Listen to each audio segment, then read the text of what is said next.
අන්තිමට කරේ ළමයි අවස්ථිත ගූර්ණය. අපි අවස්ථිත ගූර්ණය පිළිබඳ තීරය කතා කරා. ඒවා ගැටලු තියෙනවා නම් කලින් වීඩියෝ එක ඔයගොල්ලෝ බලන්න. එතකොට අපි අවස්ථිත ගූර්ණය ගැන කතා කරලා සමීකරණයක් කතා කරා. එක සමීකරණයක් කතා කරේ ලක්ෂීය m ස්කන්ධයකින් ඇති කරන අවස්ථිත ගූර්ණය. එතකොට ලක්ෂීය m ස්කන්ධයකින් r දුරකින් පවතින අක්ෂයක් වට ඇති කරන අවස්ථිත ගූර්ණය mr වර්ගය කියලා අපි සමීකරණයක් කතා කරා. ඒක එන විදිහ අපි කතා කරන්නේ නැහැ ළමයි. ඒක එහෙම තමයි. මොකද අවස්ථිත ගූර්ණයට ස්කන්ධයත් බලපානවා. භ්‍රමණාක්ෂයේ ඉඳලා ස්කන්ධයට තියෙන දුරත් බලපානවා. අපි කියනවා භ්‍රමණාක්ෂය වටා ස්කන්ධේ ව්‍යාප්ත වෙලා තියෙන විදිහත් අවස්ථිත ගූර්ණයට බලපානවා. ඒතොර අවස්ථිත ගූර්ණයෙන් මැනෙන්නේ භ්‍රමණ අවස්ථිතිය. අපි කියනවා අවස්ථිත ගූර්ණය කියන්නේ භ්‍රමණ අවස්ථිතිය පිළිබඳ මිනුමක්. භ්‍රමණ අවස්ථිතිය කියලා කිව්වේ මොකද්ද? භ්‍රමණ චරිතය වෙනස් කර ගැනීමට තියෙන අකමැත්ත. ඒතොර අවස්ථිත ගූර්ණය වැඩි නම් භ්‍රමණ චරිතය වෙනස් කරන්න තියෙන අකමැත්ත, ඒ කියන්නේ භ්‍රමණ අවස්ථිතිය වැඩි. එතකොට ඒකාංශෝක අවස්ථිත ගූර්ණය mr වර්ගය ඊට පස්සේ අපි කිව්වා අංශු පද්ධතියක් ගත්තොත්. එම අංශු පද්ධතිය මගින් යම් කිසි ලක්ෂයක් වට ඇති කරන අවස්ථිත ගූර්ණය එක් එක් අංශුවෙන් ඇති කරන අවස්ථිත ගූර්ණ වල එකතුවට සමානයි. එතකොට මෙහෙම අංශු පහක් තියෙනවා නම් මේ අංශු පහ මගින් ඇති කරන අවස්ථිත ගූර්ණය එක් එක් අංශුවෙන් ඇති කරන අවස්ථිත ගූර්ණ වල එකතුවට. දැන් මේ ලක්ෂය වටා කැරකෙනවා කියලා මම සලකලා තියෙන මේ අංශු පහ අපි හිතමුකෝ ඔය අංශු පහ සුමට තලයක් මත තියලා කරකවනවා. සුමට මේ සැහැල්ලු තලයක් මත තියලා භ්‍රමණය කරනවා. එතකොට මේ උඩින් පේන රූපේ තමයි අපිට පේන්නේ. තලයේ තිරස් උඩින් පේන්නේ. එතකොට අපිට මේ වගේ රූපයක්නේ. එතකොට මුළු අවස්ථිත ගූර්ණය කියන්නේ මේ අංශු පහෙන් ඇති කරන එක් එක් අංශුවෙන් ඇති කරන අවස්ථිත ගූර්ණ වල එකතුව. එතකොට ඔකට අපි උදාහරණ කතා කරලා ළමයි දැන් මේවා කතා කරා අපි. ඒකකින්ද මම කතා කරන්නේ නැහැ. එතකොට මේ ස්කන්ධ දෙකෙන් ඇති කරන අවස්ථිත ගූර්ණ වල එකතුව තමයි මේ තියෙන්නේ. එතකොට මෙහෙම ගත්තොත් ඔය පද්ධතියම ගත්තාම y අක්ෂය වට අවස්ථිත ගූර්ණය අපි කතා කරා. m එකෙන් තමයි අවස්ථිත ගූර්ණයක් ඇති කරන්නේ. මේක ලක්ෂීය ස්කන්ධයක්. එතකොට එයාගෙන් දර බර්මනාක්ෂයට දුරක් නැති හින්දා එයාගෙන් අවස්ථිත ගූර්ණයක් ඇති කරන්නේ නැහැ. එතකොට ඕගොල්ලන්ට මම කිව්වා දැන් මේක ගත්තත් අවස්ථිත ගූර්ණය ගන්න m2 කියලා අරගෙන හදන්න තියෙනවා. එතකොට මේවා අපි කලින් කතා කරපුවා. ඒකින්ද මම ගොඩාක් විස්තර කරන්නේ නැහැ. දැන් මේ ස්කන්ධය ගත්තාම මේ සමාන ස්කන්ධ දෙකක් ගත්තොත් මුළු අවස්ථිත ගූර්ණය 2mr වර්ගය. එතකොට මෙහෙම ගත්තොත් y අක්ෂය හරහා අවස්ථිත ගූර්ණය අපි කතා කරා එන්නේ 4mr වර්ගය. එතකොට z අක්ෂය වට අවස්ථිත ගූර්ණය ගත්තත් මේකක 4mr වර්ගය. එතකොට මම මේක පැහැදිලි කරනවා නෙමෙයි කලින් කරපුවා මේ මතක් කරන එක කරන්න කලින් වීඩියෝ එකේ කියපුවා. එතකොට තේරුම් ගන්න ඕන ළමයි එකම ස්කන්ධය වුණත් දැන් අපි ගත්ත මේ ස්කන්ධ දෙකේ x අක්ෂය වට අවස්ථිත ගූර්ණයයි y අක්ෂය වට අවස්ථිත ගූර්ණයයි. ඒතර ඔයගොල්ලන් තේරෙනවා එකම ස්කන්ධ පද්ධතිය වුණත් භ්‍රමණය වෙන අක්ෂය වෙනස් වෙද්දී අවස්ථිත ගූර්ණය වෙනස් වෙනවා. දැන් මේකේ ඔයගොල්ලෝ කලින් අපි හේලා බැලුවා x අක්ෂය වටා 2mr වර්ගය y අක්ෂය වටා 4mr වර්ගය කියලා එන්නේ. එතකොට භ්‍රමණාක්ෂය වෙනස් වුණත් එකම ආශ්‍රව පද්ධතියක අවස්ථිත ගූර්ණය වෙනස්. ඒ කියන්නේ භ්‍රමණ අවස්ථිතිය වෙනස් වෙනවා. එතකොට මේ වගේ අවස්ථිත ගූර්ණ හොයන්න කියලා කිව්වා මම. එතකොට එක් එක් අංශුවෙන් ඇති කරන අවස්ථිත ගූර්ණ වල එකතුව. එතකොට මම ඔයගලන්ට කිව්වා මේ නිල් පාටින් දක්වලා තියෙන අක්ෂය වටා භ්‍රමණය වෙනවා නම් අවස්ථිත ගූර්ණය හොයලා බලන්න කියලා. එතකොට මේකත් අපි කතා කරා.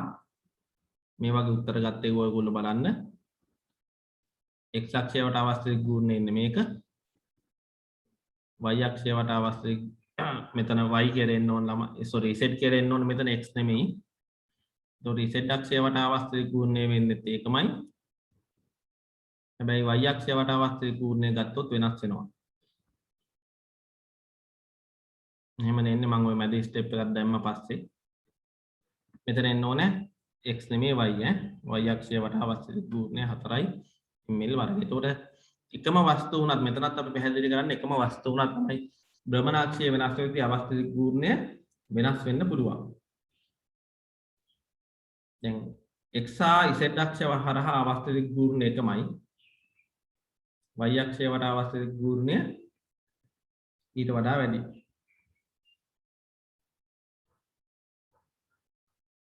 එතකොට මේකේ අවස්ථිත ගූර්ණත් අපි සංසන්දනය කරා. මේ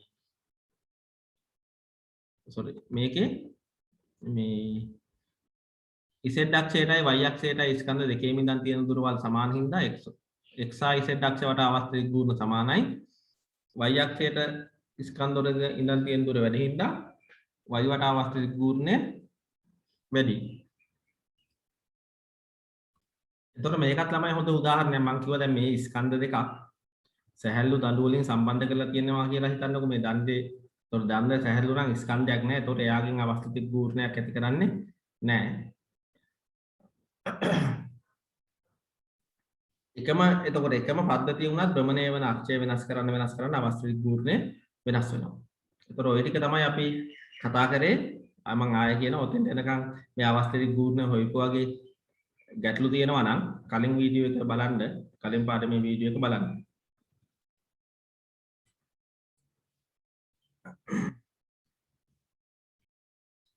හොඳයි අපි එතකොට අද පාඩමේ ඉතුරු ටික යම් තව ගණන් ටිකක් අපිට කතා කරන්න තියෙනවා ළමයි. අංශු පද්ධතියක අවස්ථිත ගූර්ණය, ඊට පස්සේ වස්තුවක අවස්ථිත ගූර්ණය කතා කරන්න තියෙනවා. අද බලමු ඒ ටික. මෙන්න මේ පද්ධතිය. සමාන ස්කන්ධ හතරක් තියෙනවා ළමයි. සමාන අර දුරකින් භ්‍රමණාක්ෂයක් වටා සමාන දුරකින් ස්කන්ධ හතරක් තියලා තියෙනවා. මේ ස්කන්ධ හතර අපි ඔය x කියන අක්ෂය වටා භ්‍රමණය කරනවා. ඔය ස්කන්ධ හතර තිරස් තලයක තියෙනවා කියලා හිතන්නකෝ.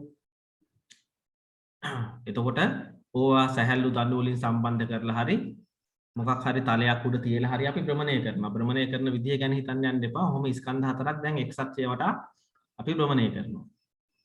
එතකොට දකුණු පැත්තේ තියෙන්නේ අපිට උඩින් බැලුවාම පේන රූපේ මේ රතු පාටෙන් තියෙන අක්ෂය. එතකොට උඩින් බැලුවාම අපිට අක්ෂය රේඛාවක් විදිහට පේන්නේ නැහනේ. මේ තියෙන ඩොට් එකක්. එතකොට මේ තමයි භ්‍රමණ අක්ෂය උඩින් පේන රූපේ. එතකොට මේ තියෙන්නේ පැත්තෙන් පේන රූපේ. දැන් අහනවා මේ භ්‍රමණ අක්ෂය වටා අවස්ථිත ගූර්ණය කීයද කියලා අහනවා. එතකොට මේක හදන්න පුළුවන් ළමයි, මේක හදන්න ලේසි. මොකද කරන්නේ? එක් එක් ස්කන්ධෙන් ඇති කරන අවස්ථිත ගූර්ණ වල එකතුව. එතකොට m එක ස්කන්ධෙන් ඇති කරන අවස්ථිත ගූර්ණය m එක r වර්ගය භ්‍රමණ අක්ෂයේ තියෙන දුර r.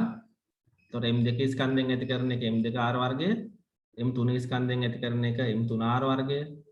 එතකොට m4 ස්කන්ධෙන් ඇති කරන අවස්ථිත ගූර්ණය m4 r වර්ගය. එතකොට අපිට r වර්ගයේ පොදු හින්දා ගන්න පුළුවන් m1 ධන m1 ධන m2 ධන m3 ධන m4 වතාවක් r වර්ගයේ. ඔක තමයි පද්ධතියේ මුළු අවස්ථිත ගූර්ණය. ඊට පස්සේ ළමයි විභාගෙදී මේක හොඳට අහගන්න. විභාගෙදී අවස්ථිත ගූර්ණය හොයන්න නැතුව අවස්ථිත ගූර්ණය සංසන්දනය කරන්න කියන්න පුළුවන් මෙන්න මේ වගේ අවස්ථා දෙකක්. දැන් දකුණු පැත්තේ තියෙන ස්කන්ධ පද්ධතිය x හරහා යන අක්ෂයක් වටා භ්‍රමණය වෙනවා. දැන් මම ඔය උඩින් පේන රූපේ තමයි අපි දාලා තියෙන්නේ. දකුණු පැත්තෙන් තියෙන ස්කන්ධ පද්ධතිය මේ ස්කන්ධ හතර y කියන අක්ෂය වටා භ්‍රමණය වෙනවා. දැන් සමීකරණ ලියන්න නැතුව ඕගොල්ලන්ට කියන්න පුළුවන්ද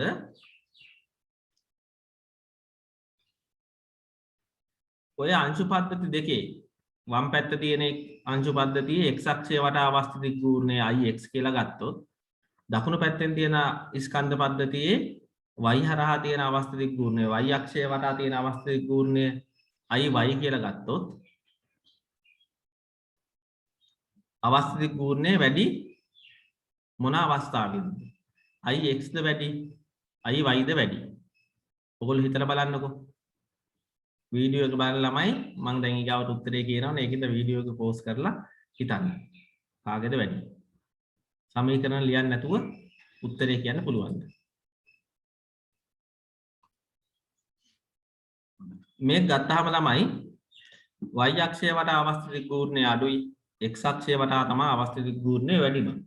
ඒ කියන්නේ කොහොම අපි දැන් සමීකරණ ලියන්න නැතුව සංසන්දනය කරන්නේ කොහොමද? දැන් අපි දන්නවා අංශු පද්ධතියකින් ඇති කරන අවස්ථිත ගූර්ණය කියලා කියන්නේ එක් එක් අංශුවෙන් ඇති කරන අවස්ථිත ගූර්ණ වල එකතුව. දැන් අපි සංසන්දනය කරන්න ඕනේ මෙන්න මේ පද්ධතියයි සංසන්දනය කරන්න ඕනේ. දැන් ඔයගොල්ලන්ට පේනවා ළමයි ස්කන්ධ හතරෙන් තියෙන්නේ. ස්කන්ධ තුනක්ම තියෙන්නේ පද්ධති දෙකේ එකම විදිහටනේ නේ. m1යි m2යි m4යි. මේකෙත් m1යි m2යි m4යි පද්ධති දෙකේම තියෙන්නේ භ්‍රමණාක්ෂයේ ඉඳලා r දුරකින්. එතකොට ඒ ස්කන්ධ තුන ගත්තාම ළමයි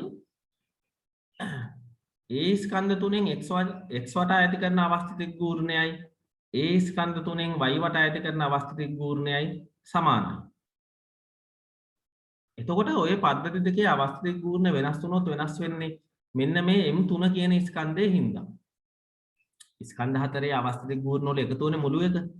ඒතර තුන් දෙනෙකුගෙන්ම ඇති කරන අවස්ථිතික ගූර්ණ සමාන නම් අවස්ථිතික ගූර්ණ වෙනස් වෙන්නේ මේ m3 හින්දා. දැන් උදාහරණයක් විදිහට m3 දැන් මේ දකුණු පැත්තේ තියෙන රූපේ m3 කියන ස්කන්ධය මෙතන තිබ්බනම් m3 කියන ස්කන්ධය මෙතන තිබ්බනම් පද්ධති දෙකේම අවස්ථිතික ගූර්ණ සමානයි. ඒක තේරෙනවද?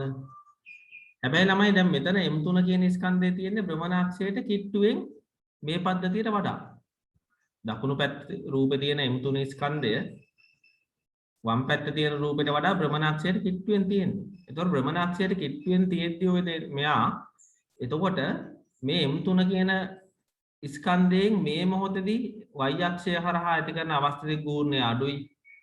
මේකේ m3 කියන ස්කන්ධයෙන් x අක්ෂය හරහා ඇති කරන අවස්ථිතික ගූර්ණය වැඩි. ඒතකොට මම කියවනේ කලින් m3 හින්දානේ අවස්ථිතික ගූර්ණය වෙනස් වුණොත් වෙනස් වෙන්නේ. නේද? එතකොට දැන් මේ y රූපයේ මේ සෝරි දකුණු පැත්තේ තියෙන රූපය අපි කම්පෙයාර් කරද්දී වම් පැත්තේ තියෙන රූපෙත් එක්කලා මේ ස්කන්ධ තුන එකම විදිහට තිබ්බට මේ ස්කන්ධයේ තියෙන භ්‍රමණාක්ෂයට කිට්ටුවෙන් දකුණු පැත්තේ රූපේ වම් පැත්තේ රූපයට සාපේක්ෂව. ඒතකොට භ්‍රමණාක්ෂයට කිට්ටුවෙන් තියනවා කියන්නේ මොකද වෙන්නේ? අවස්ථිතික ගූර්ණය දුර අඩු වෙනවනේ. අවස්ථිතික ගූර්ණය අඩු වෙනවා. එතකොට වම් පැත්තේ රූපේ x අක්ෂය වටා අවස්ථිතික ගූර්ණයට වඩා දකුණු පැත්තේ රූපේ y අක්ෂය වටා අවස්ථිතික ගූර්ණය අඩුයි. ඒකට අපිට කියන්න පුළුවන් ix විශාලයි y ට වඩා.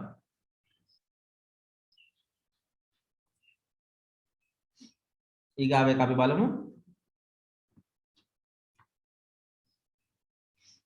ගානක් තියෙන්නේ ළමයි. අරේ r වෙච්ච ස්කන්ධයේ m වෙච්ච තුනී වලල්ලක් තියෙනවා. අරේ r හා ස්කන්ධයේ m වෙච්ච තුනී වලල්ලක් තියෙනවා. ඒ වලල්ල ළමයි මේ තමයි මේ දකුණු වම් පැත්තෙන් ඇදලා තියෙන මේ වලල්ල. ඒ වලල්ල එයාගේ මධ්‍ය අක්ෂය වටා කරකිනවා. මේ කැඩේරකින් දාලා තියෙන මධ්‍ය අක්ෂය. එතකොට මේ උඩට ගිහිල්ලා බැලුවාම පේන රූපේ මේ හරියෙන් බැලුවාම පේන රූපේ තමයි මේ දකුණු පැත්තේ තියෙන්නේ. එකම අවස්ථා දෙක රූප දෙක. ස්කන්ධයෙන් වෙච්ච අරේ r වෙච්ච තුනී වලල්ලක් මධ්‍ය අක්ෂය වටා භ්‍රමණය වෙනවා. නැත්නම් අපි අහනවා ස්කන්ධයෙන් වෙච්ච අරේ r වෙච්ච තුනී වලල්ලක මධ්‍ය අක්ෂය වටා තලයට ලම්බකව පවතින. ඒකත් වැදගත් ඈ. මේ රේඛාව තියෙන්නේ මේ වලල්ලේ තලයට ලම්බකව. කොහෙන්ද තියෙන්නේ? මධ්‍ය අක්ෂය හරහා තියෙන්නේ. එතකොට මේ වලල්ල මගින් එයාගේ මධ්‍ය අක්ෂය හරහා තලයට ලම්බකව පවතින රේඛාවක නැත්නම් භ්‍රමණාක්ෂයක වටා ඇති කරන අවස්ථිතික ගූර්ණය කීයද?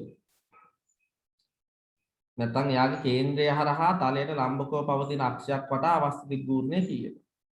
රුඩින් බැලුවාම මෙන්න මේක තමයි භ්‍රමණාක්ෂය. අපිට රේඛාවක් පේන්නේ නැහැ. කලින් කිව්වා වගේ ඩොට් එකක් පේන්නේ. එතකොට මේ වලල්ලෙන් මෙන්න මේ අක්ෂය වටා ඇති කරන අවස්ථිතික ගූර්ණය හොයන්න කියලා ගානක් කියන්නේ. දැන් මේක ගානක්. දැන් මේක ගානක් කියන්නේ ඇයි ළමයි? අපි දැන් මෙච්චරක වෙලා ඉගෙන ගත්තේ ලක්ෂීය ස්කන්ධයකින් ඇති කරන අවස්ථිතික ගූර්ණය. ඔයගලන්ට සිලබස් එකේ තියෙන්නේ ඒක විතරයි. අවස්ථිතික ගූර්ණය අමාරු නෑ ලේසි. එක සමීකරණයක් තියෙන මතක තියාගන්න. i සමානයි m r වර්ගය. ලක්ෂීය m ස්කන්ධයකින් r දුරකින් පවතින අක්ෂයක අවස්ථිතික ගූර්ණය. දැන් ඔය තියරි දැනුම පාවිච්චි කරලා අපි කොහොමද මේ වස්තුවේ අවස්ථිතික ගූර්ණය කරන්නේ? දැන් මම යන්නේ ළමයි වස්තුවක අවස්ථිතික ගූර්ණය කියන කොටසට. එතකොට ලක්ෂීය ස්කන්ධයක අවස්ථිතික ගූර්ණය උගන්වලා දැන් මම ඔයගලන්ගෙන් ප්‍රශ්නයක් අහනවා වස්තුවක් දීලා වස්තුවේ අවස්ථිතික ගූර්ණය හොයන්න කියලා. ඒතර ඔක කොහොමද හොයන්නේ? දැන් අපි දන්නේ ලක්ෂ්‍ය ස්කන්ධයක අවස්ථිත දිග්ගූර්ණය හොයන්න විතරයි. එහෙනම් කොහොමද අපි මේ වස්තුවක අවස්ථිත දිග්ගූර්ණය කියන්නේ වලල්ලක් කිව්වහම ලක්ෂ්‍ය ස්කන්ධයක් නෙමෙයි. එතකොට ළමයි අපි ඔක හොයන්නේ මෙන්න මෙහෙම. අපි දන්නේ ලක්ෂ්‍ය ස්කන්ධ එක අවස්ථිත දිග්ගූර්ණය හොයන්නනේ. එතකොට මම සලකනවා මේ වලල්ල හැදිලා තියෙන්නේ මේ කුඩා ලක්ෂ්‍ය ස්කන්ධ ගොඩකින් කියලා. මේ මම ඈතින් ගත්තට ඇඳට පැහැදිලි වෙන්නේ ඈතින් ඇඳේ මේක වලල්ල චූටි ස්කන්ධ ගොඩකින් හැදිලා තියෙනවා. අපි හිතමුකෝ පරමාණු කියලා ওই ලක්ෂ්‍ය දැන් ඩෙල්ටා M ස්කන්ධය කියන්නේ පරමාණු කියලා හිතන්නකෝ. මේක මේ පරමාණු ගොඩකින් හැදිලා තියෙන වස්තුවක්නේ වලල්ල කියලා කියන්නේ. නේද? ඒ වගේ හිතුවොත් පරමාණුම කියලා හිතන්න ඕනේ මේ ඉතා කුඩා ස්කන්ධ ගොඩක එකතුවක් මේ වලල්ල කියන්නේ.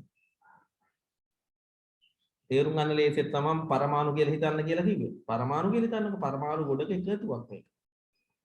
ඒතකොට මේක තුනී වලල්ලක් කියන එක ළමයි වැදගත්. තුනී වලල්ලක් හින්දා මේ හැම කේන්ද්‍රයේ ඉඳලා මේ හැම ස්කන්ධයකටම තියෙන දුරවල් සමානයි. දැන් ඝනකම් වලල්ලක් තිබ්බොත් ළමයි මේ පැත්තේ දාලා තියෙන ස්කන්ධයටයි එහා පැත්තේ දාලා තියෙන ස්කන්ධයටයි දුර වෙනස් වෙනවනේ.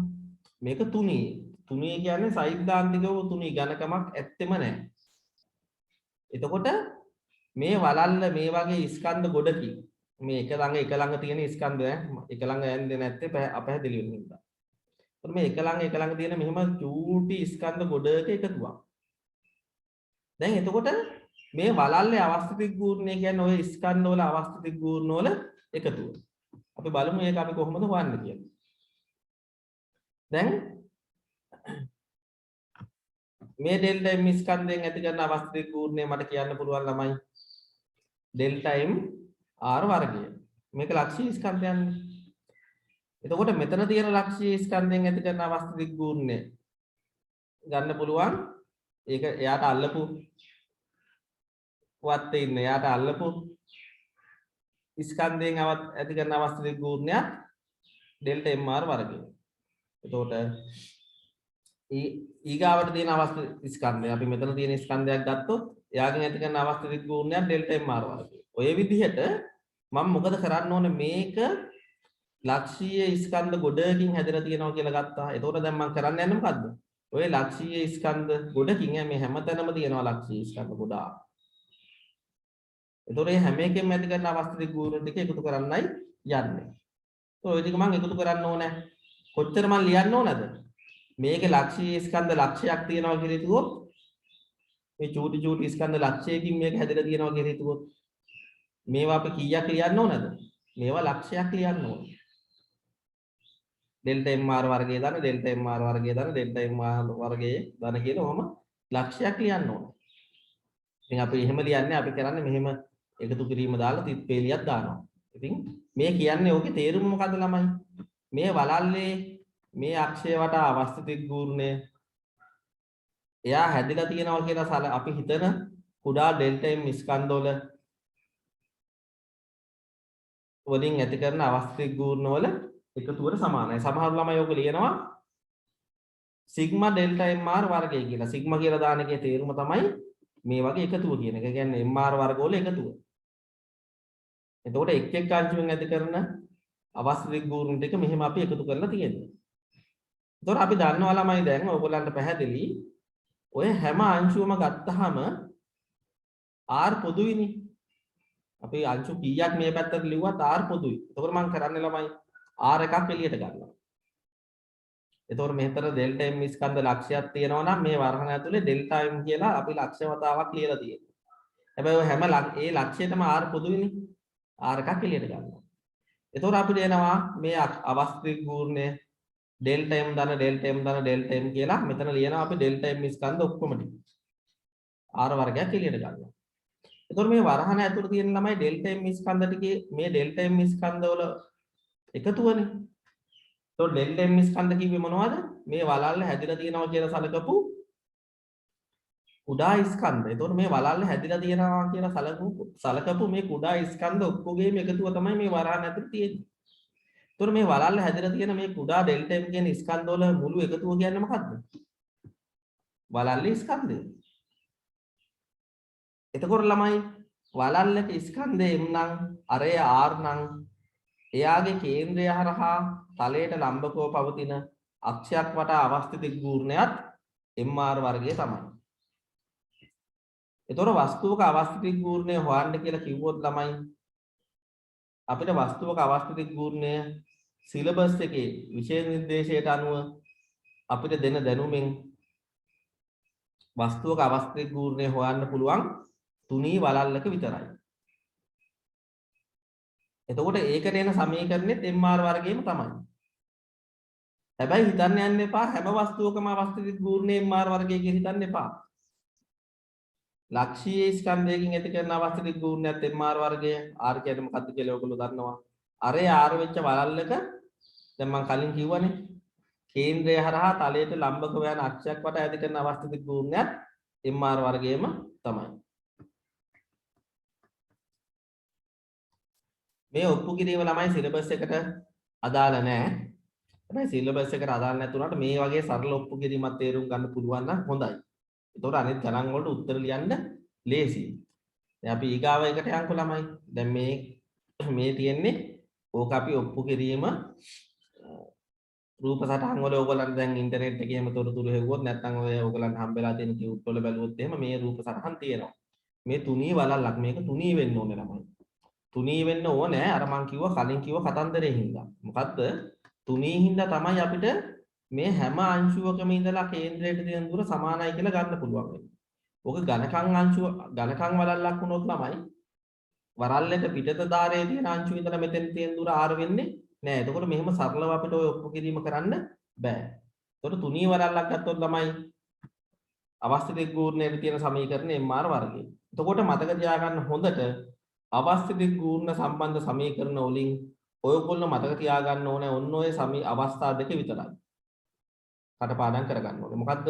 ලක්ෂීය ස්කන්ධයකින් ඇති කරන අවස්ථිත ගූර්ණ MR වර්ගය තුනී වලල්ලකින් අරේ R වෙච්ච තුනී වලල්ලකින් එහි කේන්ද්‍රය හරහා තලයට ලම්බකව යන අක්ෂයක් වටා ඇති කරන අවස්ථිත ගූර්ණයත් MR වර්ගයම තමයි. එතකොට ඔන්න ඔය අවස්ථා දෙකට එකම සමීකරණ තියෙන ඔන්න ඕක විතරයි ඔයගොල්ලෝ මතක තියාගෙන ඉන්න ඕනේ. ඔයගොල්ලෝ මේක හිතලා බලන්න ළමයි. තුනී කුහර සිලින්ඩරයක් ගත්තොත් තුනී එකක්. දැන් ඔය රූපේ තියෙන එක නම් තුනී නෑ ඝනකමක් තියෙනවා. තුනී කුහර සිලින්ඩරයක් අරගෙන එහි මධ්‍ය අක්ෂය වටා අවස්ථිත ගූර්ණය හොයන්න කිව්වොත්. හොඳට හිතලා බලන්න. තුනී කුහර සිලින්ඩරයක් ගත්තොත් එයාගේ මධ්‍ය අක්ෂය වටා අවස්ථිත ගූර්ණයත් MR වර්ගයම තමයි. ඔයක ඔප්පු කිරීම මම කරන්නේ නැහැ ළමයි. ඒක ඕගොල්ලන්ට හිතන්න දෙනවා. හිතලා බලන්න මේකේ ඔප්පු කිරීම ගත්තත් ළමයි අර වලල්ලේ අවස්ථිත ගූර්ණය ඔප්පු කරපු එක විදිහටමයි වෙන්නේ. දැන් ඕකෙත් ළමයි මොකද වෙන්නේ? ඔය සිලින්ඩරේ අපි කුඩා ස්කන්ධ ගොඩක එකතුවක් කියලා ගත්තාම. ඇයි අපි කුඩා ස්කන්ධ ගොඩක එකතුවක් කියලා ගන්නෙ? අපි දන්නේ ලක්ෂීය ස්කන්ධයක අවස්ථිත ගූර්ණය හොයන්න විතරයි. දැන් මේක ගානක් ළමයි. කුහර සිලින්ඩරේ මධ්‍ය අක්ෂය වටා අවස්ථිත ගූර්ණය සොයන්න. ඉතින් අපි දන්නේ ලක්ෂීය ස්කන්ධයකින් ඇති කරන එක හොයන්නේ. ඒකින්ද ඉතින් අපි එතනින් පටන් අරන් හදනවා. ඔය සිලින්ඩරේ ලක්ෂීය ස්කන්ධ ගොඩක එකතුවක් කියලා හලගෙන එක එක අංශුවෙන් ඇති කරන අවස්ථිත ගූර්ණ ටික හොයලා එකතු කරනවා. එකතු කරලා බලන්න හිතලා බලන්න MR වර්ගයේම තමයි එන්නේ. දැන් මම ආයෙ කියනවා එතකොට ඔළුවට දාගන්න එපා හැම ස්කන්ධයකම හැම වස්තුවකම MR වර්ගයේම තමයි කියලා. එහෙම නැහැ.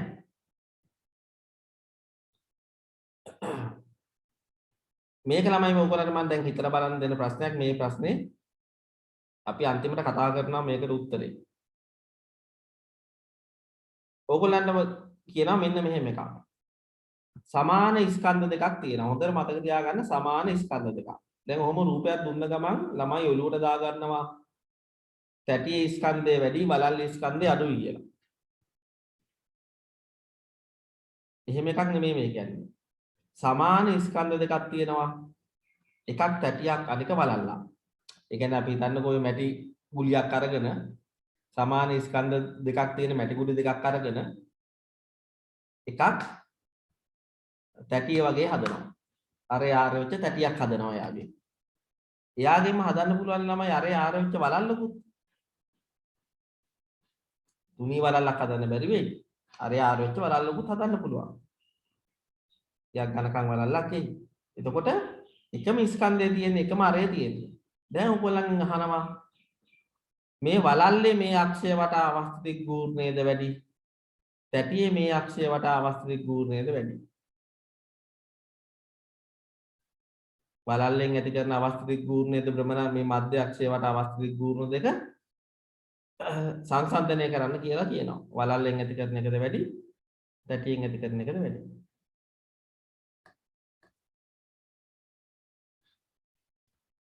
මේකට ළමයි කලින් ඉගෙනගෙන ඔයගොල්ලෝ මේ පිළිබඳ කලින් ඉගෙනගෙන තියෙන දැනුමෙන් මතකයෙන් උත්තරේ ගන්න නැතුව මේ මොහොතේදී හිතලා උත්තරේ ගන්නවා නම් ළමයි අර අපි කලින් කරපු ඔප්පු කිරීම වැදගත්. දැන් අපි මේ වලල්ලක උනත් තැටියක උනත් අවස්ථිත ගූර්ණය හොයන්නේ ළමයි මේ වලල්ල හෝ තැටිය මේ ඊටා කුඩා ස්කන්ධ ගොඩකින් හැදිලා තියෙනවා කියලා හිතලා මම කියන්නේ පරමාණු කියලා හිතන්නකෝ. ඒතකොට ලේසිනේ පරමාණු ගොඩකින් හැදිලා තියෙන්නේ මේ දෙන්නම. එතකොට එක් එක් පරමාණුවෙන් ඇති කරන අවස්ථිත ගූර්ණ වල එකතුව ගන්න ඕනේ. ඒතකොට අපි පරමාණු කියලා කියන්නේ අපි කියන්නේ කුඩා ස්කන්ධ වලින් හැදිලා තියෙන්නේ. එතකොට ඔයගොල්ලෝ බැලුවොත් ළමයි දැන් මේ වලල්ල ගත්තාම මේ වලල්ලේ අවස්ථිත ගූර්ණය හොයද්දී හැම අංශුවම වගේ වලල්ල කේන්ද්‍රයේ ඉඳලා r දුරකින් තියෙන්නේ. හැම අංශුවම වගේ වලල්ල කේන්ද්‍රයේ ඉඳන් r දුරකින් තියෙන්නේ. එතකොට අපි අර ඩෙල්ටා mr එක ස්කන්ධයක් ඩෙල්ටා m කියලා ගත්තාම ඩෙල්ටා mr වර්ගය කියලා අපි සමීකරණ ලියද්දී ඔක්කොටම වගේ තියෙන දුර r කියලා ගත්තා. හැබැයි මේ තැටිය ගත්තාම මේ තැටිය ඉතා කුඩා ස්කන්ධ කිහිපයකින් එකතු හැදිලා තියෙනවා කියලා සැලකපුවාම මේ තැටියේ r දුරකින් තියෙන්නේ ළමයි පොඩි ඩෙල්ටා m ස්කන්ධ ටිකක් විතරයි. ඔක්කොම ඩෙල්ටා m ස්කන්ධ ටික r දුරකින්ද තියෙන්නේ. නෑ මේ කුඩා ප්‍රමාණයක් තියෙනවා r දුරකින්. අනිත් ස්කන්ධ ටික මොකද තියෙන්නේ? අනිත් ස්කන්ධ තියෙන්නේ මෙහෙනේ. එතකොට ඒ වගේ භ්‍රමණාක්ෂයට තියෙන දුර මොකද වෙන්නේ? භ්‍රමණාක්ෂයට තියෙන දුර අඩුයි. එතකොට මේක හැම ස්කන්ධයක්ම වගේ r දුරකින් තිබ්බට මේක ස්කන්ධ පොඩ්ඩයි r දුරකින් තියෙන අනිත් හැම එකකම මොකද වෙන්නේ? r ට වඩා වැඩි දුරකින් තියෙන්නේ. r ට වඩා අඩු දුරකින් තියෙන්නේ. මේක කුඩා ස්කන්ධ ටිකක් විතරයි r දුරකින් තියෙන අනිත් හැම ස්කන්ධයක්ම වඩා r ට වඩා අඩු දුරකින් තියෙන්නේ. එතකොට දැන් අපි කලින් ගානකුත් කතා කරන්නේ අර ස්කන්ධ හතරක් තියලා එක ස්කන්ධයක් කේන්ද්‍රයට ලම් කරාම අවස්ථිත ගූර්ණය අඩු වෙනවා කියන එකක් අපි කතා කරේ කලින්. මේකත් ඒ වගේම තමයි. එතකොට කේන්ද්‍රයේ ස්කන්ධ වල ඉඳන් තියෙන දුර අඩු වුනහම මොකද වෙන්නේ? එයාගෙන් ඇති කරන අවස්ථිත ගූර්ණය අඩු වෙනවා. හොඳට මතක තියාගන්න මේකේ ස්කන්ධ දෙක සමානයි කියලා ගන්න කියනවා. ස්කන්ධ දෙක සමානයි. එතකොට තැටියෙන් ඇති කරන අවස්ථිත ගූර්ණය අඩුයි. වලල්ලෙන් ඇති කරන අවස්ථිත ගූර්ණය වැඩි. දැන් එතකොට ළමයි තැටියෙන් ඇති කරන අවස්ථිත ගූර්ණය හොයන්න පුළුවන් අපිට අනුකලනය කරලා.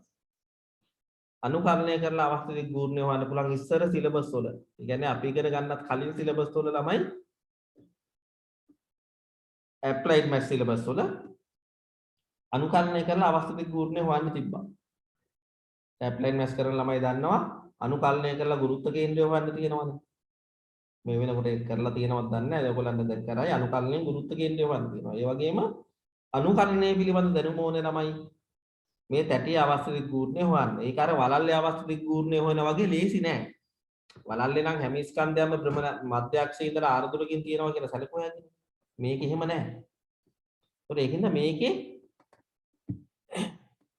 අවස්ථිත ගූර්ණය හොයන්න අපේ තියෙන දැනුමෙන් බෑ. ඒකින්ද අපිට ওই සමීකරණ මේ තැටියේ අවස්ථිත ගූර්ණය හොයන්න කියලා එන්නෙත් නෑ. මේ සමීකරණේ මතක තියාගන්න කියලා එන්නෙත් නෑ ළමයි. තැටියක අවස්ථිත ගූර්ණයේ තියෙන සමීකරණය මෙන්න මේක. ස්කන්ධයෙන් අරේ r වෙච්ච තැටියක මධ්‍ය අක්ෂය වටා පවතින අවස්ථිත ගූර්ණය mr වර්ගය. ඕක ඔප්පු කරන්න පුළුවන් මම කලින් කිව්වා වගේ අනුකරණය කරලා. ඉතින් අපිට අනුකරණය කරලා ෆිසික්ස් ගණන් හදන්නත් නෑ. ඒක සිලබස් එකෙත් නෑ.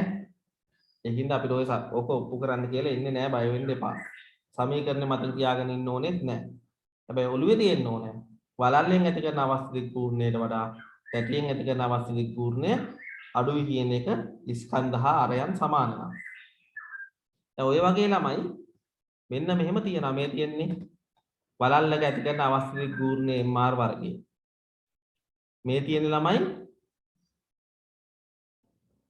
මොකද්ද? උනී නැති ඝනකම් කුහර සිලින්ඩරයක අවස්ථ දිග්පූර්ණය. R1 කියන්නේ අභ්‍යන්තර ආරය උගලන්ට පැහැදිලි නැතුව ඇති R2 කියන්නේ බාහිර ආරය. ඒත් මේවා අනුකල්යෙන් ඔප්පු කරලා තියෙනවා. මේ තියෙන්නේ ඝන සිලින්ඩරයක මධ්‍ය අක්ෂය වටා අවස්ථ දිග්පූර්ණය. ඒක තැටියක අවස්ථ දිග්පූර්ණයටම සමාන වෙනවා. ඇයි කියලා හිතන්න. මේ තියෙන solid cylinder or disk. ඒතකොට disk එකක තැටියක අවස්ථ දිග්පූර්ණය ඝන සිලින්ඩරයක අවස්ථ දිග්පූර්ණයයි එකම විදිහට එන්නේ හිතලා බලන්න ඇයි කියලා. මේ තියෙන සිලින්ඩරයක මධ්‍ය අක්ෂය වටා අවස්ථ දිග්පූර්ණය. මේ තියෙන්නේ සිලින්ඩරයක මධ්‍ය අක්ෂයට ලම්බකව පවතින අක්ෂයක් වටා අවස්ථ දිග්පූර්ණය. මේ සමීකරණ බලන්නකො. ඒතර මේවා ළමයි අපිට ලේසියෙන් ඔප්පු කරන්න බෑ අනුකලනය නැතුව. ඒවා අපිට කරන්න බෑ. මං කියන්නේ ඔහොම සමීකරණ තියෙනවා. ඔහොම හොයන්න පුළුවන්. ඒතර ඕක හොයන්නේ අර ලක්ෂ්‍යීය ස්කන්ධ කීපයක එකතුවක් විදිහට සලකලා ඔය ඊට වඩා තව චුට්ටක් ඉස්සරහට ස්ටෙප් වගේක් තියෙනවා. ඒවා අපිට අදාළ නැහැ. ඒතර ඔයගොල්ලෝ තේරුම් ගන්න ඕනේ මෙන්න මේක වස්තුවක අවස්ථ දිග්පූර්ණයක් තියෙනවා. ඒක අපිට සංකීර්ණ නෙමෙයි ඉතින්. අපිට සිලබස් එකේ තියෙන දැනුමෙන් අපිට ඔප්පු කරන්න පුළුවන් වලල්ලක කේන්ද්‍රයක් හරහා යන අවස්ථ දිග්පූර්ණය විතරයි. දැන් උදාහරණයක් විදිහට ළමයි මේ මෙතන තියෙන්නේ බලන්නකො. දැන් පළවෙනි රූපේ තියෙන වලල්ලක මධ්‍ය අක්ෂය වටා අවස්ථ දිග්පූර්ණය. එන වලල්ලක් මධ්‍ය අක්ෂය වටා කරකිනවා නම් ඊට අනුරූප අවස්ථ දිග්පූර්ණය මේක. දැන් වලල්ලක් ළමයි මෙහෙම කරකෙන්නත් පුළුවන් මේ අක්ෂය වටා. ඒතොර අවස්ථ දිග්පූර්ණය මේක. ඒතොර හොඳට මතක තියාගන්න. දැන් මේ සමීකරණ දෙක මතක තියාගෙන ඉන්න ඕනේ නැහැ. හැබැයි ඔයගොල්ලන්ට පුළුවන් වෙන්න ඕනේ මෙන්න මේ අක්ෂය වටා භ්‍රමණය වෙද්දී අවස්ථ දිග්පූර්ණයට වඩා මේ අක්ෂය වටා භ්‍රමණය වෙද්දී අවස්ථ දිග්පූර්ණය අඩුයි කියලා කියන්න. ඒ කියන්නේ කොහොමද ළමයි? ඒ කියන්න පුළුවන්ද? ඒක මං කිව්වේ අර ඔප්පු කිරීම ඔළුවේ තියෙනවා නම් පුළුවන්. දැන් මේක ලක්ෂ්‍යීය ස්කන්ධ ගොඩක එකතුවක් කියලා සලකනනේ මෙයාගේ අවස්ථ දිග්පූර්ණයේ හේව්වේ ළමයි. ඒතකොට බලන්න හැම ලක්ෂ්‍යීය ස්කන්ධයක්ම තියෙන්නේ R දුරකින්. ඒතකොට මේ අක්ෂය වටා භ්‍රමණය වෙද්දී මේ වලල්ල ලක්ෂ්‍යීය ස්කන්ධ වලින් හැදිලා තියෙනවා කියලා හිතුවොත් මේ භ්‍රමණාක්ෂයට R දුරකින් පිහිටන්නේ ළමයි මෙන්න මේ. මතක තියාගන්න මතකනේ භ්‍රමණාක්ෂයේ තියෙන කෙටිම දුර ගන්නෙ. මේක හිතලා බලන්න. මම මේක ඕනනම් ආයෙ වෙනම රූප සටහනක් ඇදලා පැහැදිලි කරන්නම්.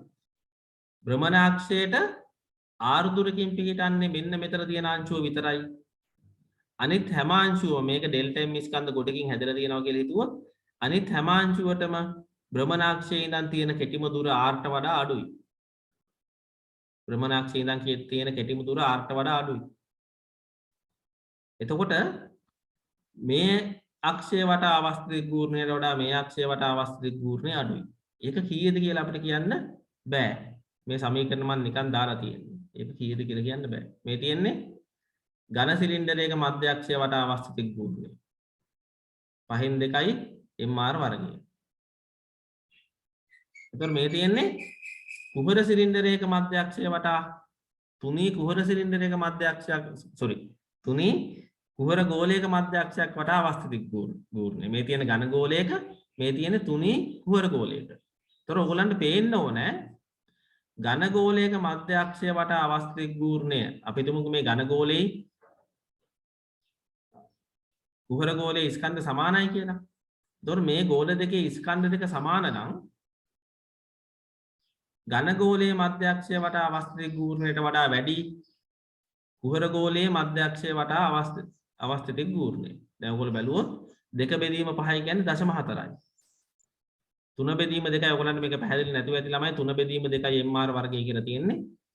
sorry 2 බෙදීම 3යි mr වර්ගය කියලා තියෙන්නේ 2 බෙදීම 3 කියන්නේ 0.66යි. එතකොට මෙතන 0.66යි mr වර්ගය. මෙතන 0.4යි mr වර්ගය. දැන් m දෙක සමාන නම් කවුද වැඩි? කුහර ගෝලයෙන් ඇති කරන අවස්ථිත ගුණය වැඩි. හේතුව මොකක්ද? එතකොට සමීකරණ දෙක නැතුව වුණත් ඔයගොල්ලන්ට ඒක කියන්න පුළුවන්කම තියෙන්න ඕනේ. කාගෙද වැඩි කියලා. එතකොට ස්කන්ධ දෙක සමානයි. එතකොට මෙයාගේ මේ මධ්‍යක්ෂය වටා අවස්ථිත ගුණය හොයද්දී අපි කොහොමද හිතන්නේ ළමයි? මේක ලක්ෂ්‍ය ස්කන්ධ ගොඩකින් හැදලා තියෙනවා කියලා සලකන හිතන්නේ. එතකොට මේක ඝන ගෝලයක් නම් මේකේ ළමයි අංශු හැමතැනම තියෙනවනේ ඇතුලේ. හැබැයි මේක කුහර ගෝලයක් නම් මේකේ අංශු ටික තියෙන්නේ බාහිර පෘෂ්ඨයට කිට්ටුවේ. එතකොට භ්‍රමණාක්ෂයට තියෙන දුරවල් ගත්තාම ළමයි මේකේ අංශු ගොඩ හරියක්. අංශු ඔක්කොම වගේ භ්‍රමණාක්ෂයට තියෙන්නේ සාපේක්ෂව සෑහෙන දුරකින්. මේකේ මොකද වෙන්නේ? අර තැටි එකයි වලල්ලකයි වගේ තමයි හිතන බලන්න. මේකේ භ්‍රමණාක්ෂයට ළඟිනුත් අංශු ගොඩක් තියෙනවා. ඒකින්ද මෙයාගේ අවස්ථිත ගුණය අඩුයි. මෙයාගේ අවස්ථිත ගුණය වැඩි. ඔය අවස්ථිත ගුණ සංසන්දනය කරනවා වස්තු දෙකක අපි තව ඉස්සරහට කරනවා. එතකොට ඔයගොල්ලන්ට ඔක තව ටිකක් තේරෙයි.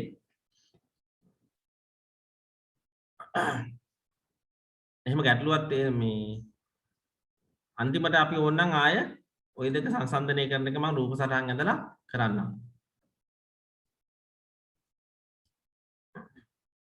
දැන් අපි ඊගාව කොටසට යමු. මේක ළමයි නිකන් දැනුමට විතරයි ওই සමීකරණ මතක තියාගන්න ඕනේ නැහැ. මම හැබැයි සංසන්දනය කිරීමක් කරන්න පුළුවන් වෙන්න ඕනේ. දැන් ඉතුරු ටික කරාම ඔයගොල්ලන්ට මේවා තව ටිකක් පැහැදිලි වෙයි. අපැහැදිලි දැන් තියෙනවා නම්.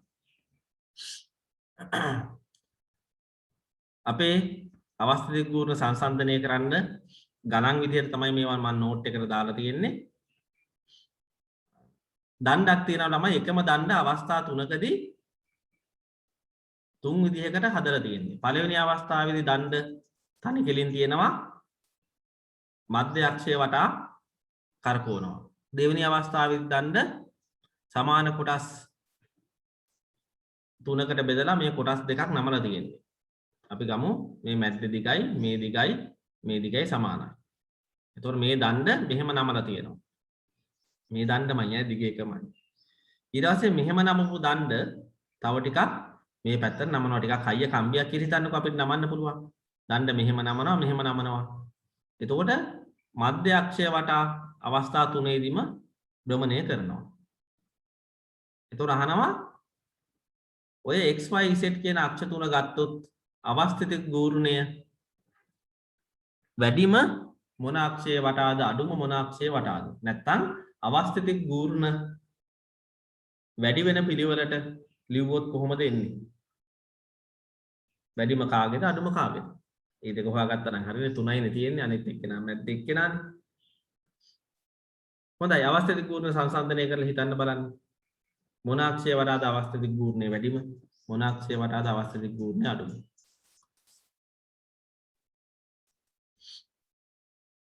අපි බලමු උත්තරේ. එතකොට ළමයි දැන් මම ගත්තොත් එහෙම මේ එකම අරකම තමයි රූපේ මම මේ නිල් පාටින් ලකුණු කරලා තියෙනවා කොටසක් දන්නේ කොටසක් නිල් පාටින් ලකුණු කරලා තියෙනවා. එතකොට ළමයි ඔයගොල්ලන්ට තේරෙනවද නිල් පාට කොටස එහෙම්මම තියෙනවනේ. දැන් එතකොට ඔයගොල්ලෝ බලන්න දැන් අපි අවස්ථිත ගූර්ණය හොයද්දී එක් අංශුවෙන් ඇති කරන අවස්ථිත ගූර්ණ ටික එකතු කරනවානේ. එතකොට මේ නිල් පාට කොටසෙන් තියෙන අංශු වලින් මේ දිග සමානයි ළමයි. නිල් පාටින් ඇඳලා තියෙන වගේ දිග සමානයි. ඔයගලන් තේරෙනවද මේ නිල් පාටින් දක්වලා තියෙන අංශු වලින් දඬු කෑල්ලෙන් x අක්ෂය වට ඇති කරන අවස්ථිත ගූර්ණයයි y අක්ෂය වට ඇති කරන අවස්ථිත ගූර්ණයයි z අක්ෂය වට ඇති කරන අවස්ථිත ගූර්ණය සමානයි. මේ කෑල්ල තුනම ගත්තාම මේ අවස්ථා තුනම ගත්තාම නිල් පාට කෑල්ලෙන් ඇති කරන අවස්ථිත ගූර්ණ සමානයි. يعني නිල් පාට කෑල්ලෙන් අවස්ථිත නිල් පාට කෑල්ල නිසා අවස්ථිත ගූර්ණයේ වෙනසක් වෙන්නේ නෑ මේ පද්ධති තුනම සලකපුවාම. හැබැයි ළමයි බලන්න මෙන්න මේ කළු පාට මේ වම් පැත්තේ දකුණු පැත්තේ තියෙන කළු පාට කෑලි දෙක අපි මෙයයි කම්පෙයාර් කරමුකෝ. වම් පැත්තේ දකුණු පැත්තේ තියෙන කළු පාට කෑලි දෙක ගත්තාම එතකොට මේක මේ උඩට නමලන තියෙන්නේ. මම කියවනේ එකම දණ්ඩ තමයි මේ නමලා තියෙන්නේ. එතකොට මේ එකම දණ්ඩ මේ දඬු කෑලි උඩට නමලා මේ දණු කෑල්ල උඩට නමලා. අංකුව මේ සමාන තැන් වලින් නමනවා කියන එක වැදගත් වෙන්නේ. ඒ නැතත් ඉතින් අපිට කම්පෙයාර් කරන්න හැකියාවක් තියෙනවා. අපි මෙහෙම හිතමුකෝ සමාන කෑලි තුනකට තියෙනවා මෙහෙම නමනවා. දැන් ඔයගලන්ට තේරෙනවා ළමයි මේ අවස්ථාවට සාපේක්ෂව වම් පැත්තේ තියෙන කළු කෑල්ලේ දකුණු පැත්තේ තියෙන කළු කෑල්ලේ තියෙන අංශු භ්‍රමණාක්ෂයට ලං වෙලා තියෙන්නේ කියලා.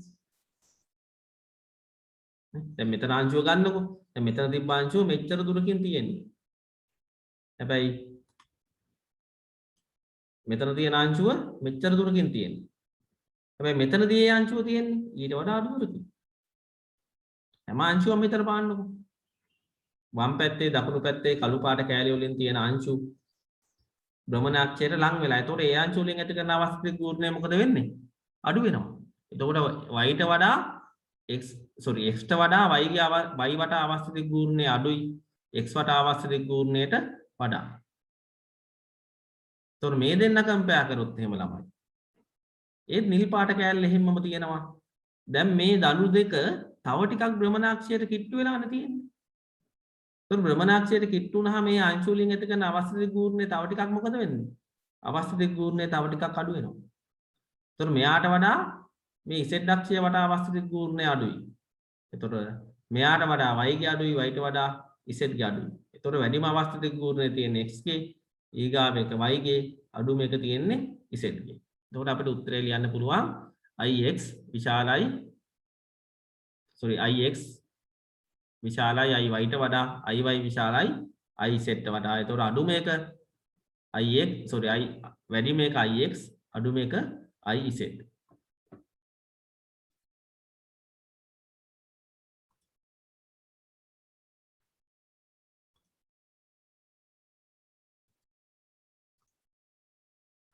මම ආයෙත් ඒ කතා පැහැදිලි කරන්නම්.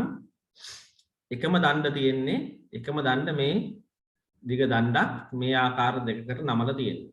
එතකොට එයාගේ මධ්‍ය අක්ෂය වටා යන අවස්ථිත ගූර්ණ සංසන්දනය කරන්න කියලා තියෙනවා.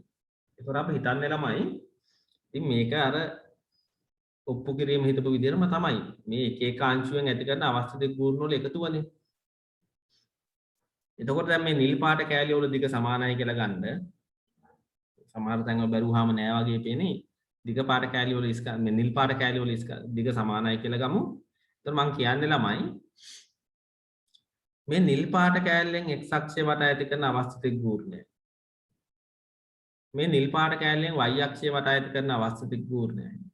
නිල් පාට කෑල්ලේ තියෙන අංශු වලින් z අක්ෂය වටා ඇති කරන අවස්ථිත ගූර්ණයයි සමානයි.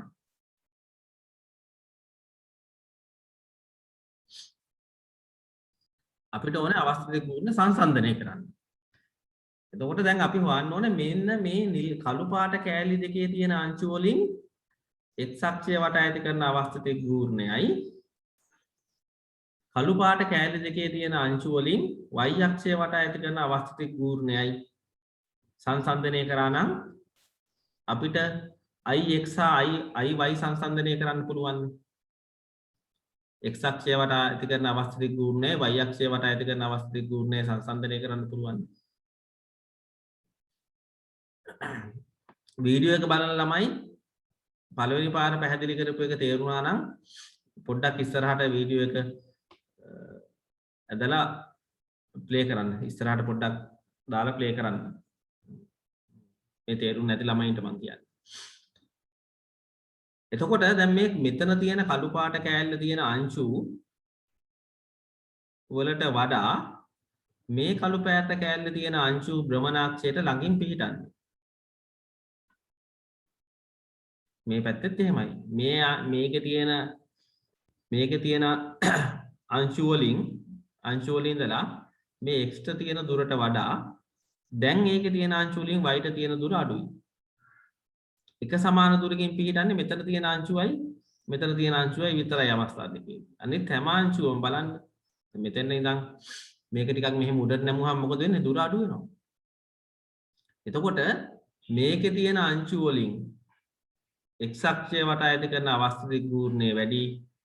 මෙතන තියෙන අංශු වලින් y අක්ෂය වටා ඇති කරන අවස්ථිත ගූර්ණය අඩුයි. දැන් ඒතකොට අපි සලකන්නේ ළමයි අංශු ඔක්කොගෙම ඇති කරන අවස්ථ දිග ගූර්ණ වල එකතුවනේ. එතකොට නිල් පාට කෑල්ලේ තියෙන අංශු වලින් ඇති කරන අවස්ථ දිග ගූර්ණේ වෙනසක් වෙන්නේ නැහැ. හැබැයි කළු පාට කෑල්ලෙන් කළු පාට කෑලි වලින් තියෙන අවස්ථ දිග ගූර්ණය වෙනසක් වෙනවා. ඇත්තටම වෙන්නේ මොකද්ද? x මේ අවස්ථාවට සාපේක්ෂව මේ අවස්ථාවේ සලකද්දී කළු පාට කෑලි ටික භ්‍රමණාක්ෂයට ලං වෙලා තියෙනවා. එතකොට දුර අඩු වුණාම මොකද වෙන්නේ? අවස්ථ දිග ගූර්ණයත් අඩු වෙනවා. එතකොට අංශු ඔක්කොගේම අවස්ථ දිග ගූර්ණ එකතු කරලා බලද්දී මොකද වෙන්නේ? x අක්ෂයෙන් ඇති කරන අවස්ථ දිග x අක්ෂය වටා අවස්ථ දිග ගූර්ණයට වඩා y අක්ෂය වටා අවස්ථ දිග ගූර්ණය අඩුයි. ඉතින් මෙහෙමම තමයි ළමයි මේ දෙක කම්පෙයාර් කරන්න හිතලා බලන්න.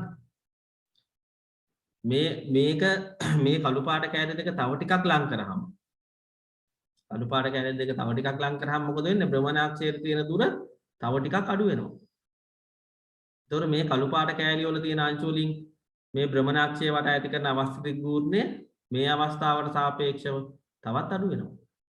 ඒතකොට මෙයාගේ අවස්ථ දිග ගූර්ණයට වඩා y අක්ෂය වටා ඇති කරන අවස්ථ දිග ගූර්ණයට වඩා x අක්ෂය වටා ඇති කරන අවස්ථ දිග ගූර්ණය තව ටිකක් අඩුයි. ඒතකොට අඩුම අවස්ථ දිග ගූර්ණය තියෙන්නේ z ගේ. ඇයි? මෙයාට වඩා මෙයා අඩුයි, එයාට වඩා මෙයා අඩුයි. ඒතකොට වැඩිම අවස්ථ දිග ගූර්ණය තියෙන්නේ x ගේ. අපි ඊගාවකට යන්. එන්න මේක. මිනිහෙක් කැරකෙනවා තමාගේ ඔළුව හරහා යන සිරස් අක්ෂයක් වටා. එතකොට කැරකෙන අවස්ථා තුනක් තියෙනවා. එකක් අතපය විහිදගෙන කැරකෙනවා. දැන් ඔය අයිස් මතල ඉස්සලා ගිහිල්ලා ඔය කරණම් ගහලා ඔහොම ක්‍රීඩා හැම තියෙන්නේ. උඩ පැනලා කැරකෙනවා අතපය හතර වීසි කරගෙන ඈත් කරගෙන. ඊට පස්සේ උඩ පැනලා කැරකෙනවා අත් දෙක විතරක් ඈත් කරගෙන. ඊට පස්සේ කැරකෙනවා අත් දෙකත් අකුලගෙන කණකින් තියලා කැරකෙනවා. ඒතර ඔය අවස්ථා තුනේදී භ්‍රමණාක්ෂ මං x y z කියලා දක්වලා තියෙනවා. දැන් හිතලා බලන්න මොන අක්ෂය වටාද අවස්ථ දිග ගූර්ණය වැඩිම? එකම මිනිහා. ඒතර අවස්ථා තුනක් එකම මිනිහා. ඒතර මොන x y z කියලා දාලා තියෙන අක්ෂ වලින් මොන අක්ෂය වටාද අවස්ථ දිග ගූර්ණය වැඩිම? මොන අක්ෂය වටාද අවස්ථ දිග ගූර්ණය අඩුම?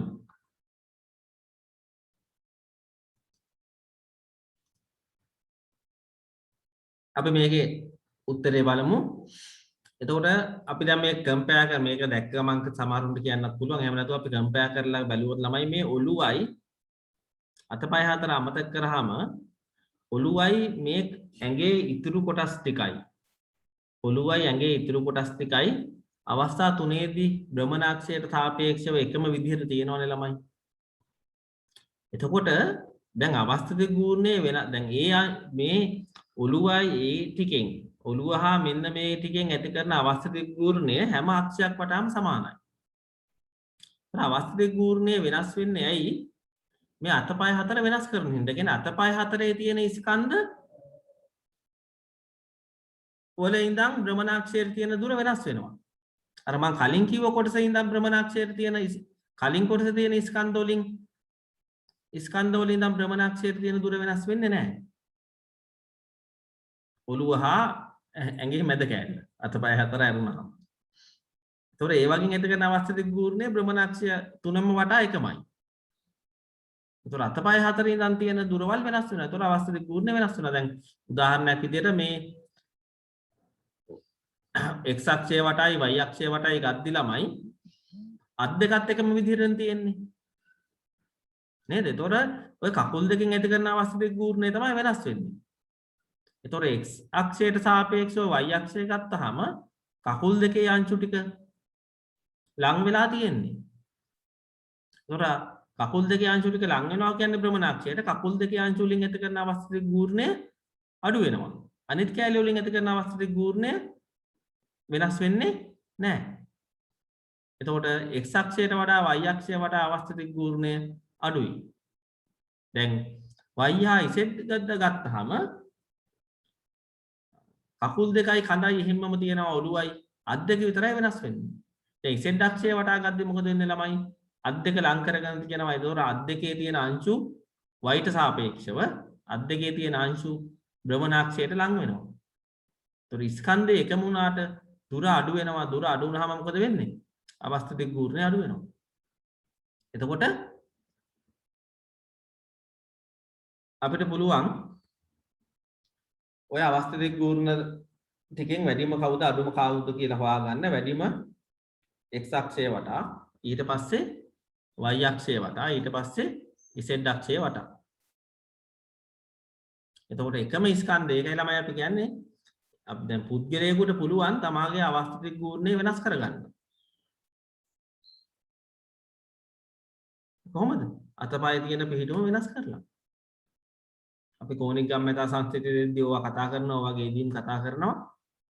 ඔය වතුරේ ඉඳලා මේ උඩේ ඉඳලා වතුරට කරණම් ගහද්දි ඩයිවිං කරනවා කියලා කියන්නේ. ඒතොර ඒ වගේ මේ ඔය සංකල්ප මිනිස්සු පාවිච්චි කරනවා. අතපය ලං කරගත්තාම අවස්ථ දිග් ගූර්ණය අඩු වෙනවා. තම අක්ෂය හරහා ඇඟ හරහා යන අක්ෂයක් වටා. අතපය ඈත් කරාම අවස්ථ දිග් ගූර්ණය වැඩි. එයි ස්කන්ධ වල ව්‍යාප්තිය වැඩි. ස්කන්ධ වලට තියෙන දුර වැඩි. දැන් මේක ගත්තොත් එහෙනම් මේ කර්ණමක් ගහන එක. එකම මනුස්සය අවස්ථා තුනක්. ඒතොර මේ අවස්ථා හතරක්. ඒතොර මේ අවස්ථා හතර ගත්තොත් ඒතොර කැරකෙන්නේ ළමයි. මතක තියාගන්න කැරකෙන්නේ මෙතන මෙන්න මේ ඩොට් එක තියෙනවනේ. ඒ ඩොට් එක හරහා ඔයගොල්ලන්ට පේන තලයට ලම්බකව යන රේඛාවක් වටා. ඒතොර භ්‍රමණාක්ෂයේ තියෙන තලයට ලම්බකව. ඔයගොල්ලෝ ඔය දකින්න තලයට ලම්බකව. ඒ කියන්නේ අපි අර උඩේ ඉඳන් වතුරට පයිද්දී අපිට පේන්නේ ඔය වගේ රූපයන් පැත්තෙන් බැලුවාම. එතකොට කැරකෙන අක්ෂ තමයි මේ දාලා තියෙන්නේ. අක්ෂය තියෙන්නේ තලයට ලම්බකව. එතකොට w x y z කියන අක්ෂ ගත්තොත් හරිද? ඇත්තටම ළමයි කිව්වොත් භ්‍රමණ අක්ෂය එකමයි. මම ඔය නම් හතරක් දුන්නට මොකද්ද වෙනස් කරගන්න තියෙන්නේ? අංශු වල පැතිරීම වෙනස් කරගන්න තියෙන්නේ. ඒතකොට මේකෙත් වැඩිම අවස්ථ දිග් ගූර්ණය තියෙන්නේ අඩුම අවස්ථ දිග් ගූර්ණය තියෙන්නේ කාගෙද?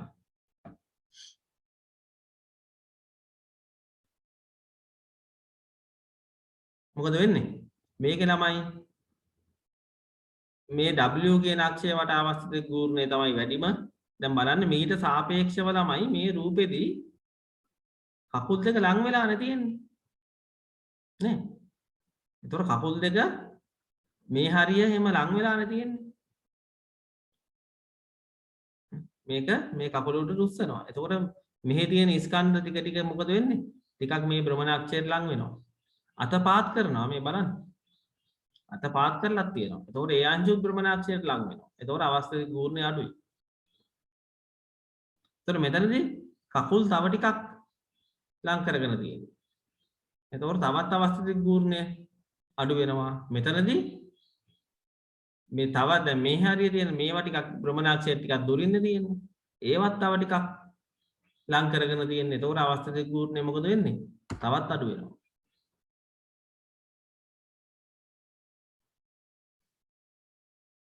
එතකොට භ්‍රමණාක්ෂය වට අවස්ථ දිග් ගූර්ණය වැඩිම මේකේ.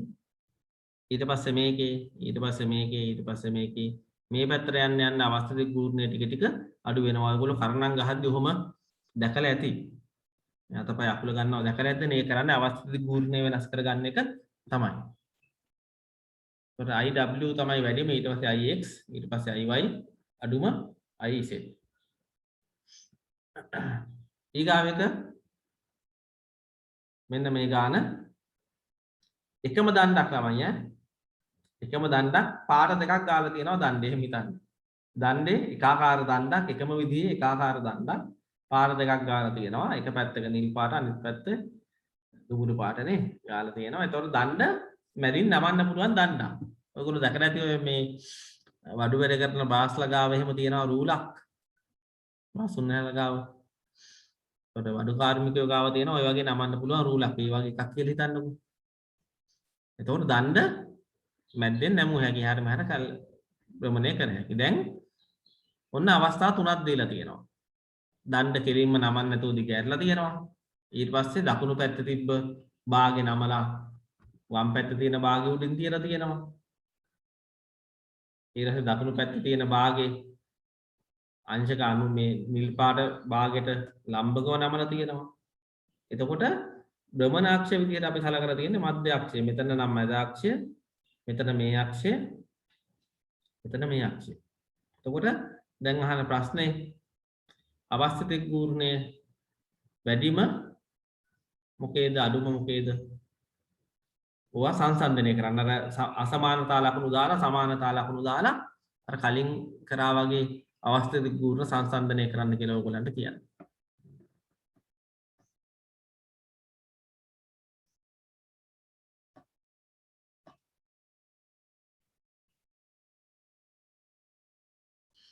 මේ වගේ ගණන් වලදී තමයි මෙහෙමයි කරන්නේ අපි. භ්‍රමණාක්ෂය වටා අවස්ථිත ගූර්ණය ගද්දී සමහර අංශු තියෙනවා බලන්න භ්‍රමණාක්ෂය වෙනස් වුණාට භ්‍රමණාක්ෂයේ ඉඳන් තියෙන දුර වෙනස් වෙලා නැහැ. දැන් මම ගන්නම්කො මේ ලේසියෙන්ම මේ දෙක. දැන් මේ නිල් පාට කෑල්ල බලන්නකො.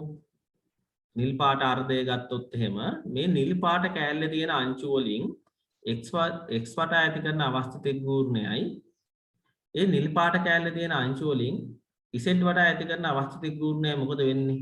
ඒක සමානයි. දැන් අපිට ඕන වැඩි මොකේද අඩු මොකේද කියලානේ. අපිට අවස්ථිත ගූර්ණය කීයද කියලා ඕනේ නැහැ. ඒතර අවස්ථිත ගූර්ණය හොයන්නේ එක් අංශ වලින් ඇති කරන අවස්ථිත ගූර්ණ වල එකතු.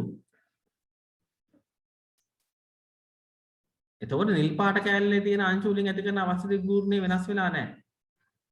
එතකොට වෙනස් වෙන්නේ මේ දුඹුරු පාට කෑල්ලෙන් තියෙන අවස්ථිත ගූර්ණය. දැන් බලන්න මේ දුඹුරු පාට කෑල්ලේ තියෙන අංශු ගත්තොත් මේ අවස්ථාවට සාපේක්ෂව මෙතන තියෙන අංශුවක් ගන්නකො. ඒ අංශුව මේ භ්‍රමණාක්ෂයෙන් ඉඳන් තියෙන දුරක් තියෙනවනේ ඒ අංශුවේ ඉඳලා. එතකොට ඒ අංශුවේ ඉඳලා මෙතන z කියන අක්ෂයට තියෙන දුරක් තියෙනවනේ. ඒ දුර මොකද වෙලා තියෙන්නේ? හැම අංශුවෙම අඩු වෙලා බලන්න. මෙතන මේ දුඹුරු පාට කෑල්ලේ තියෙන අංශු වලින් මේ අක්ෂයට වටා තියෙන මේ අක්ෂයට තියෙන කෙටිම දුර වඩා අඩුයි මේ අවස්ථාවේදී දුඹුරු පාට කෑල්ල මගින් කෑල්ලේ තියෙන අංශු මගින් අංශු වල ඉඳලා z අක්ෂයට තියෙන කෙටිම දුර. ඒතර අවස්ථිත ගූර්ණය ගද්දී අපි දන්නවා තියෙන අංශු වල ඉඳන් තියෙන දුර අඩු වුණාම අවස්ථිත ගූර්ණය අඩු වෙනවා. ඒතර මේ දුඹුරු පාට කෑල්ල මගින් x වටා ඇති කරන අවස්ථිත ගූර්ණයට වඩා අඩුයි මෙතනදී දුඹුරු පාට කෑල්ල මගින් z වඩා ඇති කරන අවස්ථිත ගූර්ණය. તો නිල් පාට කෑල්ලේ තියෙන අංශු ගත්තොත් වෙනසක් වෙන්නේ නැහැ. හැබැයි දුඹුරු පාට කෑල්ලේ තියෙන අංශුව හින්දා මොකද වෙලා තියෙන්නේ? අවස්ථිත ගූර්ණය අඩු වෙලා තියෙන්නේ. ඉතින් මුළු අවස්ථිත ගූර්ණය කියන්නේ අංශු වල අවස්ථිත ගූර්ණ වල එකතුවනේ. ඉතින් මේ දුඹුරු පාට කෑල්ලෙන් තියෙන අවස්ථිත ගූර්ණ ටික අඩු වෙලා කියලා කියන්නේ භ්‍රමණ මුළු අවස්ථිත ගූර්ණය අඩු වෙලා. හැබැයි ළමයි දැන් මේකෙත් එන්න මෙතන නිල් පාට කෑල්ල ගත්තොත් මේ නිල් පාට කෑල්ලේ තියෙන අංශුවක ඉඳලා මේ x අක්ෂයට තියෙන දුරයි නිල් පාට කෑල්ලේ තියෙන අංශුවක ඉඳලා y අක්ෂයට තියෙන දුරයි මොකද වෙන්නේ? සමානයි ඕනෑම අංශුවක ඉඳලා. එතකොට නිල් පාට කෑල්ලෙන් මේ අවස්ථා දෙක කම්පයා කරද්දිත් නිල් පාට කෑල්ලෙන් ඇති කරන අවස්ථිත ගූර්ණය වෙනසක් වෙන්නේ නැහැ. එතකොට මේ පද්ධති දෙකේ මේ අවස්ථා දෙකේ අවස්ථිත ගූර්ණය වෙනස් කරොත් වෙනස් කරන්නේ කවුද? මෙයා. දැන් මම කියනවා මෙයා හින්දා අවස්ථිත ගූර්ණය වෙනස් වෙන්නේ නැහැ. ඊයි දැන් බලන්න ළමයි මං ගන්නම්කො ළමයි මේ දුඹුරු පාට කෑල්ලේ r දුරකින් තියෙන m ස්කන්ධයක්. දැන් මේ දුඹුරු පාට කෑල්ල මේ පැත්තට අපි නමලා තියෙනවා. දැන් මේ ඩෙල්ටා m ස්කන්ධය මේ භ්‍රමණාක්ෂයේ ඉඳන් තියෙන මේ y අක්ෂයේ ඉඳන් කොච්චර දුරකින්ද තියෙන්නේ? sorry. එයා තියෙන්නේ තාත් දුරකින් නෙමෙයිද? මෙයාව මේ පැත්තට මෙහෙම නැමුවාම ඒතර අංශුව තියෙන තැන වෙනස් වෙලා. හැබැයි භ්‍රමණාක්ෂයේ ඉඳන් තියෙන ලම්බ දුර වෙනස් වෙලාද? ඒක වෙනස් වෙලා නැහැ.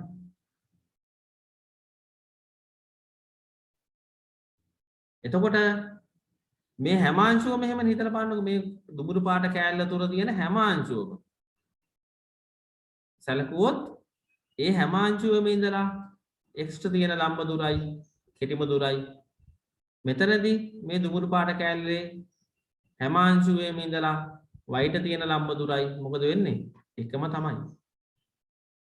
එතකොට නිල් පාට කෑල්ලේ තියෙන අංශු වලින් ඇති කරන අවස්ථිත ගුණය වෙනස් වෙලත් නැහැ.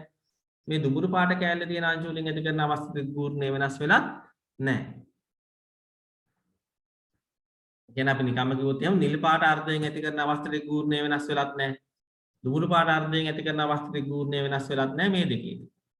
එතකොට මේ දෙකේ ළමයි අවස්ථිත ගුණ සමානයි. මතක තියාගන්න අංශු තියෙන තැන වෙනස් වුණාට අවස්ථිත ගුණය වෙනස් වෙන්නේ නැහැ.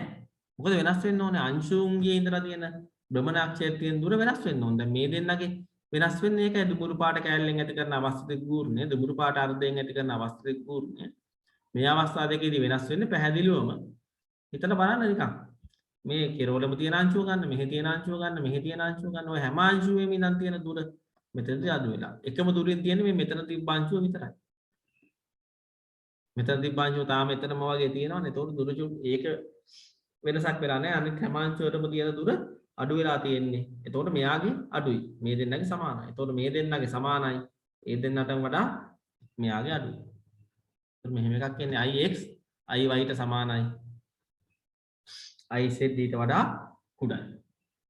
ඊගාව එකටත් යන් මෙන්න මේක දඬු පද්ධතියක් තියෙනවා. එකම දණ්ඩ ළමයි පේන්ට් කරලා තියෙන්නේ. පැහැදිලි කරන්න ලේසියට පාට කරලා තියෙන්නේ. එකම දණ්ඩ එකාකාර දණ්ඩක්. ඒ දණ්ඩේ මධ්‍ය අක්ෂය වටා අපි කරකවද්දි මධ්‍ය අක්ෂය වටා අවස්ථිත දිග්ගූර්ණයක් තියෙනවා. කොහොම කැරකිවෙ නැතත් අවස්ථිත දිග්ගූර්ණයක් වන්න පුළුවන් මධ්‍ය අක්ෂය වටා. ඒතර මධ්‍ය අක්ෂය වටා අවස්ථිත දිග්ගූර්ණය. කෙළවරේ තියෙන අක්ෂයක් වටා අවස්ථිත දිග්ගූර්ණය වම් පැත්තේ කෙළවර. එහෙනම් අපි දණ්ඩක් අරගෙන කරකවන්න පුළුවන් අපිට ඕනනම් x අක්ෂය වටා. ඔය වගේ අක්ෂයක් වටා. නැත්නම් වම් පැත්තේ කෙරෝලේ හරහා තියෙන අක්ෂයක් වටා අවස්ථිත දිග්ගූර්ණය. දකුණු පැත්තේ කෙරෝලේ තියෙන y අක්ෂය වටා අවස්ථිත දිග්ගූර්ණය. දණ්ඩට එළියෙන් තියෙන අක්ෂයක් වටා අවස්ථිත දිග්ගූර්ණය. සංසන්දනය කරන්න කියලා කියන්නේ.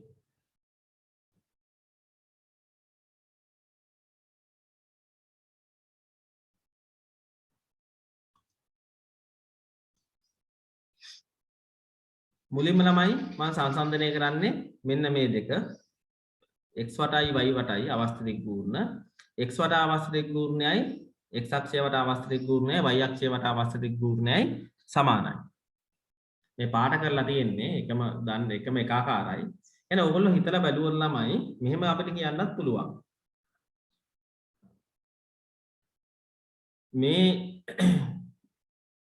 මේ නිල් පාට කෑල්ලෙන් x වටා ඇති කරන අවස්ථිත දිග්ගූර්ණයයි මේ දුමුරු පාට කෑල්ලෙන් y වටා ඇති කරන අවස්ථිත දිග්ගූර්ණයයි සමානයි. හේතුව තමයි ළමයි දැන් අපි හිතමුකෝ මේ x අක්ෂයේ ඉඳලා r දුරකින් ඩෙල්ටා m ස්කන්ධයක් තියෙනවා කියලා. ඉතින් මේකෙත් y අක්ෂයේ ඉඳලා r දුරකින් ඒ වගේම ඩෙල්ටා m ස්කන්ධයක් තියෙනවා. ඒ වගේ හිතලා බලන්නකෝ මේකේ x අක්ෂයේ ඉඳලා මෙච්චර දුරකින් මෙන්න මෙච්චර දුරකින් මොකක් හරි ස්කන්ධයක් තියෙනවා නම් ඩෙල්ටා m ස්කන්ධයක් ඒහා සමාන ස්කන්ධයක් මෙයාගෙත් තියෙනවා. අපි කැලේ දෙකනේ මේ මුළු දණ්ඩම ගමුකෝ ළමයි. ඒ කියන්නේ ළමයි දැන් භ්‍රමණාක්ෂය වෙනස් වුණාට එක එක ස්කන්ධයේ තියෙන එක එක ස්කන්ධයේ ඉඳන් තියෙන දුරත් වෙනස් වෙනවා. ඒකත් තේරුම් ගන්න. දැන් මෙතන තිබ්බ ඩෙල්ටා m ස්කන්ධය මෙතනනේ තියෙන්නේ. හොඳට තේරුම් ගන්න. මේ ඩෙල්ටා m ස්කන්ධය දැන් තියෙන්නේ මෙතන. එයාගෙන් ඉඳන් තියෙන දුර වෙනස් වෙලා. හරිද? හැබැයි ළමයි මේ ඩෙල්ටා m ස්කන්ධයේ තියෙන දුරින්ම මෙතනත් මොකක් හරි ඩෙල්ටා m ස්කන්ධයක් එහෙමම තියෙනවනේ. නේ? දැන් මෙතන තියෙන ඩෙල්ටා m ස්කන්ධයෙන් මේ ලක්ෂය වටා ඇති කරන අවස්ථිත දිග්ගූර්ණයයි මෙතන තියෙන ඩෙල්ටා m ස්කන්ධයෙන් මේ ලක්ෂය වටා ඇති කරන අවස්ථිත දිග්ගූර්ණයයි සමානයි. මේ කෙරවල තියෙන අංශුවෙන් මේ අක්ෂය වටා ඇති කරන අවස්ථිත දිග්ගූර්ණයයි මේ කෙරවල තියෙන අංශුවෙන් මේ ලක්ෂය වටා ඇති කරන අවස්ථිත දිග්ගූර්ණයයි සමානයි. හිතලා බලන්න එතකොට ස්කන්ධ නිශ්චිත ස්කන්ධයක් ගත්තොත් භ්‍රමණාක්ෂයේ තියෙන දුර වෙනස්. ඒ කියන්නේ උදාහරණයක් විදිහට මෙයාගෙන් නම් x ට තියෙන දුර අඩුයි. y තියෙන මේ කෙරවලනේ. y ට තියෙන දුර වැඩි. හැබැයි මේ හරිය තියෙන අංශුවක් ගත්තොත් මේ හරිය තියෙන අංශුවක් ගත්තොත් මොකද වෙන්නේ? x ට තියෙන දුර වැඩි, y ට තියෙන දුර අඩුයි. ඒතකොට හිතලා බලන්න මෙයාගෙන් ඇති කරන මේ අංශුවෙන් ඇති කරන අවස්ථිත අපි මේක ලක්ෂීය ස්කන්ධ ගොඩාකින් හැදලා තියෙනවා කියලා සැලකුවොත් මේකේ තියෙන ස්කන්ධ වලට අනුරූපවම මේකේ තියෙන ස්කන්ධ වලුත් ඇති කරන අවස්ථිත ගූර්ණ සමානයි. එතකොට අපිට සමීකරණ ලියන්න ඕනේ නෑ ළමයි. අපිට ඕක දිහා බැලුවාම කියන්න පුළුවන් x වටයි y වටයි අවස්ථිත ගූර්ණ සමානයි කියලා.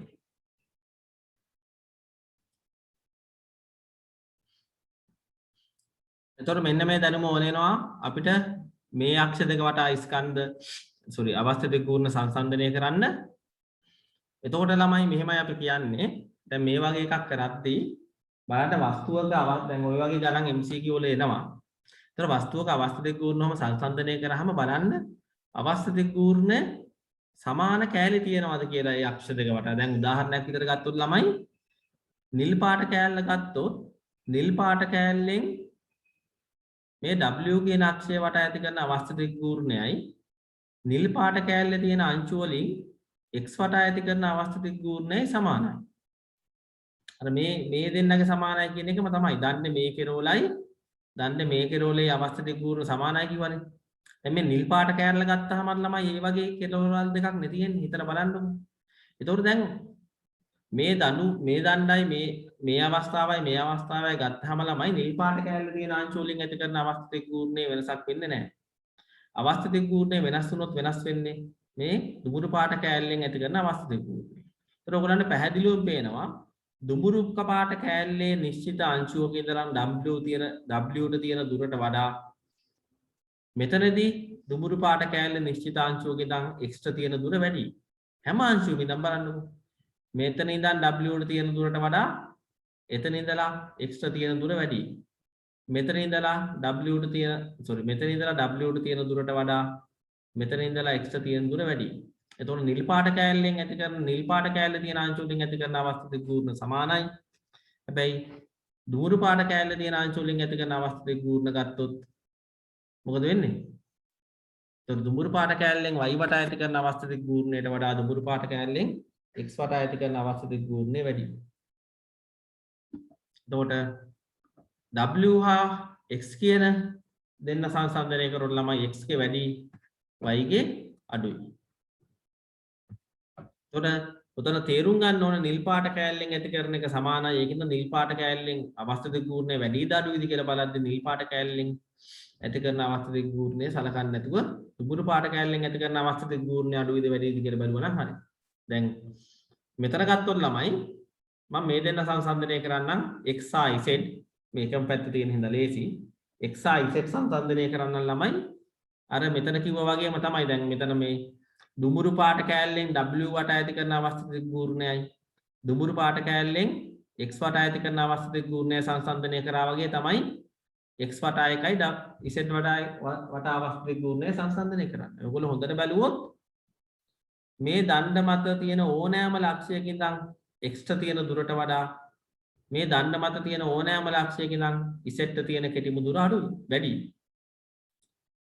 දැන් මෙතන හරි මැද්ද කියලා හිතන්න. හරි මැද්ද තියෙන අංශුවේ ඉඳලා x ට තියෙන දුරට වඩා මේ හරි මැද්ද තියෙන අංශුවේ ඉඳලා y ට තියෙන දුර වැඩි. මෙතන තියෙන අංශුවේ ඉඳලා x ට තියෙන දුරට වඩා එතන තියෙන අංශුවේ ඉඳලා z ට තියෙන දුර වැඩි. මේ කෙරවල තියෙන අංශුවේ ඉඳලා x ට තියෙන දුරට වඩා මේ කෙරවල තියෙන අංශුවේ ඉඳලා z ට තියෙන දුර වැඩි. එතකොට අර අංශු ඔක්කොගේම අවස්ථිත ගූර්ණ වල එකතුව ගත්තී හැම අංශුවෙම ඉඳලා z ට තියෙන දුර වැඩි වෙනවා පැහැදිලිවම. ඒකින්ද මොකද වෙන්නේ? හැම අංශුවෙම ඇති කරන අවස්ථිත ගූර්ණය z අක්ෂය වටා වැඩි x ට සාපේක්ෂව. එතකොට z එක වැඩි x ට වඩා. එතකොට වැඩිම z ඊට පස්සේ ix iy දෙක සමානයි අඩුම iw. ඔන්න ඔහොම තමයි අවස්ථිත ගුණ සංසන්දනය කරාම එන්නේ. ඊගාව එක බලමු ළමයි අපි මෙහෙම මේක කම්බියක් තියෙනවා මේ අක්ෂය වටා කරකෙන්නේ. ඒ කම්බිය ළමයි මෙතනින් කපලා හොඳට අහගන්න. මැදින් කපලා කම්බියක් නේ අපිට අතින් නමන්න පුළුවන් කම්බියක්. මැදින් නමලා මෙහෙම දෙපැත්තට කරකෝලා තියෙනවා. හැඩේ වෙනස් නොකර මෙතන එතන වෘත්ත භාගයක් තියෙනවා. මගේ රූපේ නම් වෘත්තයක්ම නෙමෙයි තියෙන්නේ. හරිද? මෙතන වෘත්ත භාගයක් තියෙනවා. එතකොට මෙතනින් කපලා කම්බිය කිලිතන්නකො දෙපැත්තට අමරලා තියෙනවා. හැඩේ වෙනස් කරලා නෑ. අර්ධ වෘත්ත දෙකක් තියෙන්නේ. එතකොට ඔය x අක්ෂය වටා ඇති කරන අවස්ථිත ගූර්ණයයි y අක්ෂය වටා ඇති කරන අවස්ථිත ගූර්ණයයි ඔයගොල්ලන්ට සංසන්දනය කරන්න කියලා කියනවා. වීඩියෝ එක බලන ළමයි පෝස් කරලා දැන් සංසන්දනය කරන්න. එතකොට කොහොමද එන්නේ? අවස්ථිත ගූර්ණ දෙක සමානයි ළමයි. දැන් අපි ගත්තොත් මෙතන ඉඳලා මෙතන තියෙන ඩෙල්ටා m ස්කන්ධයක ඉඳලා මේ භ්‍රමණ අක්ෂයට තියෙන දුරයි. දැන් මේ ඩෙල්ටා m ස්කන්ධය කොහෙද තියෙන්නේ? ඒ ඩෙල්ටා m ස්කන්ධය දැන් මේක මෙතනින් කපලා මේ පැත්තට හැරෙවුවාම මෙතනනේ තියෙන්නේ. එයාගේ නම් භ්‍රමණ අක්ෂයට තියෙන දුර මොකද වෙන්නේ? ඒත් ඒකම තමයි. ඔයගොල්ලෝ හිතලා බලන්න ওই විදියට මේ මේ වලල්ලේ ලක්ෂීය ස්කන්ධ ගොඩක් කියලා හිතුවොත් එක එක ලක්ෂීය ස්කන්ධේ ඉඳලා මේ භ්‍රමණ අක්ෂයට තියෙන දුරයි ඒ වලල්ලමනේ මේ තියෙන්නේ කපලා පොඩ්ඩක් ඇද කරලා තියෙන්නේ. පැත්තට නමලා තියෙන්නේ. ඒතර මේකේ බලන්න ළමයි මේකේ අංශුවක ඉඳලා x ට තියෙන දුරයි මං කිව්ව ඉස්සෙල්ලා සමානයි කියලාද? මේකේ අංශුවක ඉඳලා x අක්ෂයට තියෙන දුරයි ඊට අනුරූපව මේකේ අංශුවක ඉඳලා x අක්ෂයට තියෙන දුරයි සමානයි. මට මතක නැහැ මං කලින් දුරවල් සමානයි කිව්වද කියලා. මෙහෙමයි වෙන්නේ මං ආයෙ කියන්නම්. මේකේ අංශුවක ඉඳලා x අක්ෂයට තියෙන දුරයි මේකේ අනුරූප අංශුවක ඉඳලා x අක්ෂයට තියෙන දුරයි සමානයි. මම උදාහරණයක් විදිහට මෙතන තියෙන අංශුව අරගෙන තියෙනවා. එතකොට ස්කන්ධයේ තියෙන තැන වෙනස් වුණාට ස්කන්ධයේ තියෙන දුර වෙනස් වෙලා නැහැ. එතකොට ස්කන්ධයේ ඉඳන් තියෙන දුර වෙනස් වෙලා නැහැ කියන්නේ අවස්ථිත ගූර්ණය වෙනස් වෙලා නැහැ. එතකොට ওই දෙකේ අවස්ථිත ගූර්ණ සමාන වෙනවා. එතකොට අපි අද කතා කරන අන්තිම ගාන මේක ගානක්. මේ තියෙන ළමයි මෙතන තියෙනවා තැටියක්. ස්කන්ධ m හා අරේ rp වෙච්ච තැටියක් තියෙනවා. ඒ තැටිය සුමට ඇක්සල් එකකට සම්බන්ධ කරලා තියෙනවා. ඒ ඇක්සල් එකට සැහැල්ලු දණු හතරක් සම්බන්ධ කරලා m කියලා ස්කන්ධ හතරක් මෙහෙම සම්බන්ධ කරලා තියෙනවා. එතකොට දැන් මම මේ කතා කරන්නේ වස්තු හා අංශු පද්ධතියක්. වස්තු පද්ධතියක් වෙන්නත් පුළුවන් අංශු පද්ධතියක් වෙන්නත් පුළුවන්. එතකොට ඒ වගේ තැනකට අපි දැන් කියවන ළමයි අංශු පද්ධතියක අවස්ථිත ගූර්ණය හොයන්නේ එක් අංශු වල අවස්ථිත ගූර්ණ වල එකතුව කියලා. එතකොට වස්තු පද්ධතියක් තිබ්බොත් නැත්නම් වස්තු හා ස්කන්ධ පද්ධතියක් තිබ්බොත් අපි මුළු අවස්ථිත ගූර්ණය හොයන්නේ කොහොමද? එක් වස්තුවේ එහෙම නැත්නම් එක් අංශුවේ භ්‍රමණ අක්ෂය වටා අවස්ථිත ගූර්ණ හොයලා එකතු කරන්න ඕනේ. ඒතර වස්තු වල අවස්ථිත ගූර්ණ හොයන්න ඕනේ සමීකරණ ගාන දෙන්න ඕනේ. දැන් මේක ගත්තොත් එහෙම ළමයි මන් මේ ලොකු දණ්ඩයි මේ දඬුයි සැහැල්ලුයි කියලා ගත්තේ ඒ වගේ අවස්ථිත ගූර්ණයක් ඇති කරන්නේ නෑ කියලා සලකනවා. ඒ ස්කන්ධයක් නැත්නම් අවස්ථිත ගූර්ණයක් නෑ. එතකොට දැන් භ්‍රමණාක්ෂය මේ රතු පාරෙන් දක්වලා තියෙන භ්‍රමණාක්ෂය. එතකොට මේක තැටියක් කියලා මම කිව්වා. එතකොට තැටියකින් එයාගේ මධ්‍ය අක්ෂය වටා ඇති කරන අවස්ථිත ගූර්ණය මෙන්න මෙච්චරයි කියලා ගාන දෙන්න ඕනේ. මුළු අවස්ථිත ගූර්ණය අපිට හොයන්න කියලා කියනවා. මේ ස්කන්ධයකින් r දුරකින් පවතින ලක්ෂයක අවස්ථිත ගූර්ණය ස්කන්ධයක් නිසා r දුරකින් පවතින ලක්ෂයක අවස්ථිත ගූර්ණය සඳහා සමීකරණ ඒක දෙන්නේ නැහැ. ඒක අපි දැනගෙන ඉන්න ඕනේ. එතකොට ළමයි දැන් ඔතන මුළු අවස්ථිත ගූර්ණය හෙව්වොත් එන්නේ මෙන්න මේ වගේ එකක්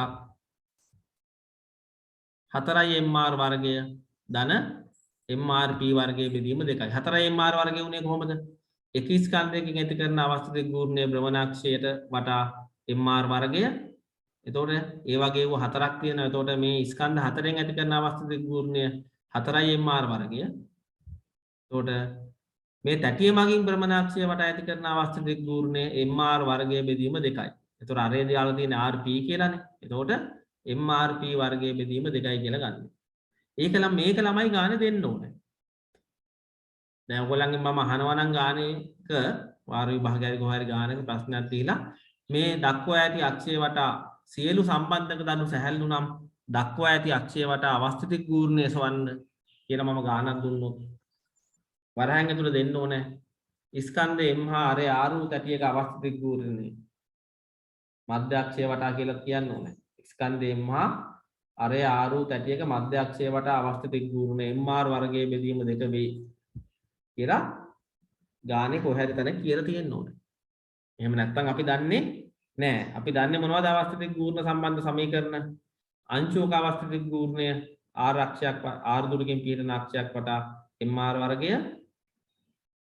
තලයට ලම්බකව කේන්ද්‍රය හරහා පවතින අක්ෂයක් වටා වලල්ලක අවස්ථිතික ගූර්ණය තුනී වලල්ලක අවස්ථිතික ගූර්ණය ඒකත් mr වර්ගය. උත්තරය අපි දන්නේ මේ සමීකරණ තැටියක ගෝලයක සිලින්ඩරයක ඒවා ඔයගොල්ලන්ට විභාගෙත් දෙන්න ඕනේ. එතකොට වස්තු ගොඩක් තිබ්බත් අංශු ගොඩක් තිබ්බත් ඔය ඔක්කොගේම සංයුක්තියක් තිබ්බත් මුළු අවස්ථිතික ගූර්ණය හොයන්නේ ළමයි එක කෙනාගෙන් ඇති කරන අවස්ථිතික ගූර්ණ වල එකතු. දැන් උදාහරණයක් විදිහට ළමයි මේ ඇක්සල් එකට ස්කන්ධයක් තියෙනවා කියලා කිව්වොත් ඒකත් එතකොට එයාගෙනුත් අවස්ථිතික ගූර්ණයක් එනවා. මේ දඬු වලට ස්කන්ධයක් තියෙනවා කියලා කිව්වොත් ඒ දඬු වලිනුත් අවස්ථිතික ගූර්ණයක් එනවා. ඒතකොට ඒ අවස්ථිතික ගූර්ණ සඳහා සමීකරණ ගානේ දෙන්න ඕනේ. ඒතකොට මම මේවා සැහැල්ලුව කිව්ව හින්දා තමයි ඒව ගැන කතා කරේ නැත්තේ. එතකොට අවස්ථිතික ගූර්ණය සම්බන්ධයෙන් අපි කතා කරන තීරි මේ කොටස් ටික මේකෙන් ඉවරයි. පාස් පේපර්ස් MCQ ගණන් තියෙනවා. ඒවා හදලා බලන්න. ඒවා අපි වෙලාවක් හම්බුනහම ඉස්සරහට සාකච්ඡා කරමු. ඒතකොට ඊගාවට ළමයි අපි කතා කරනවා අනිත් දවසේ ටෝ සමානයි i ඇල්ෆා. අර f සමානයි m ට අනුරූපව තියෙන සමීකරණයේ බ්‍රහ්මචරිතයට අදාළව ටෝ සමානයි i ඇල්ෆා ඒ වගේ ගණන් හදන එක අපි කතා කරනවා. කෝණික ආවේගය, කෝණික ගම්මිතාවය ඒ දෙක කතා කරාට පස්සේ අර ටෝ සමානයි i ඇල්ෆා කියන සමීකරණය. එහෙනම් අදට නවත්තනවා. ඊගා පාඩමෙන් ඉතුරු ටික කවර් කරගන්න.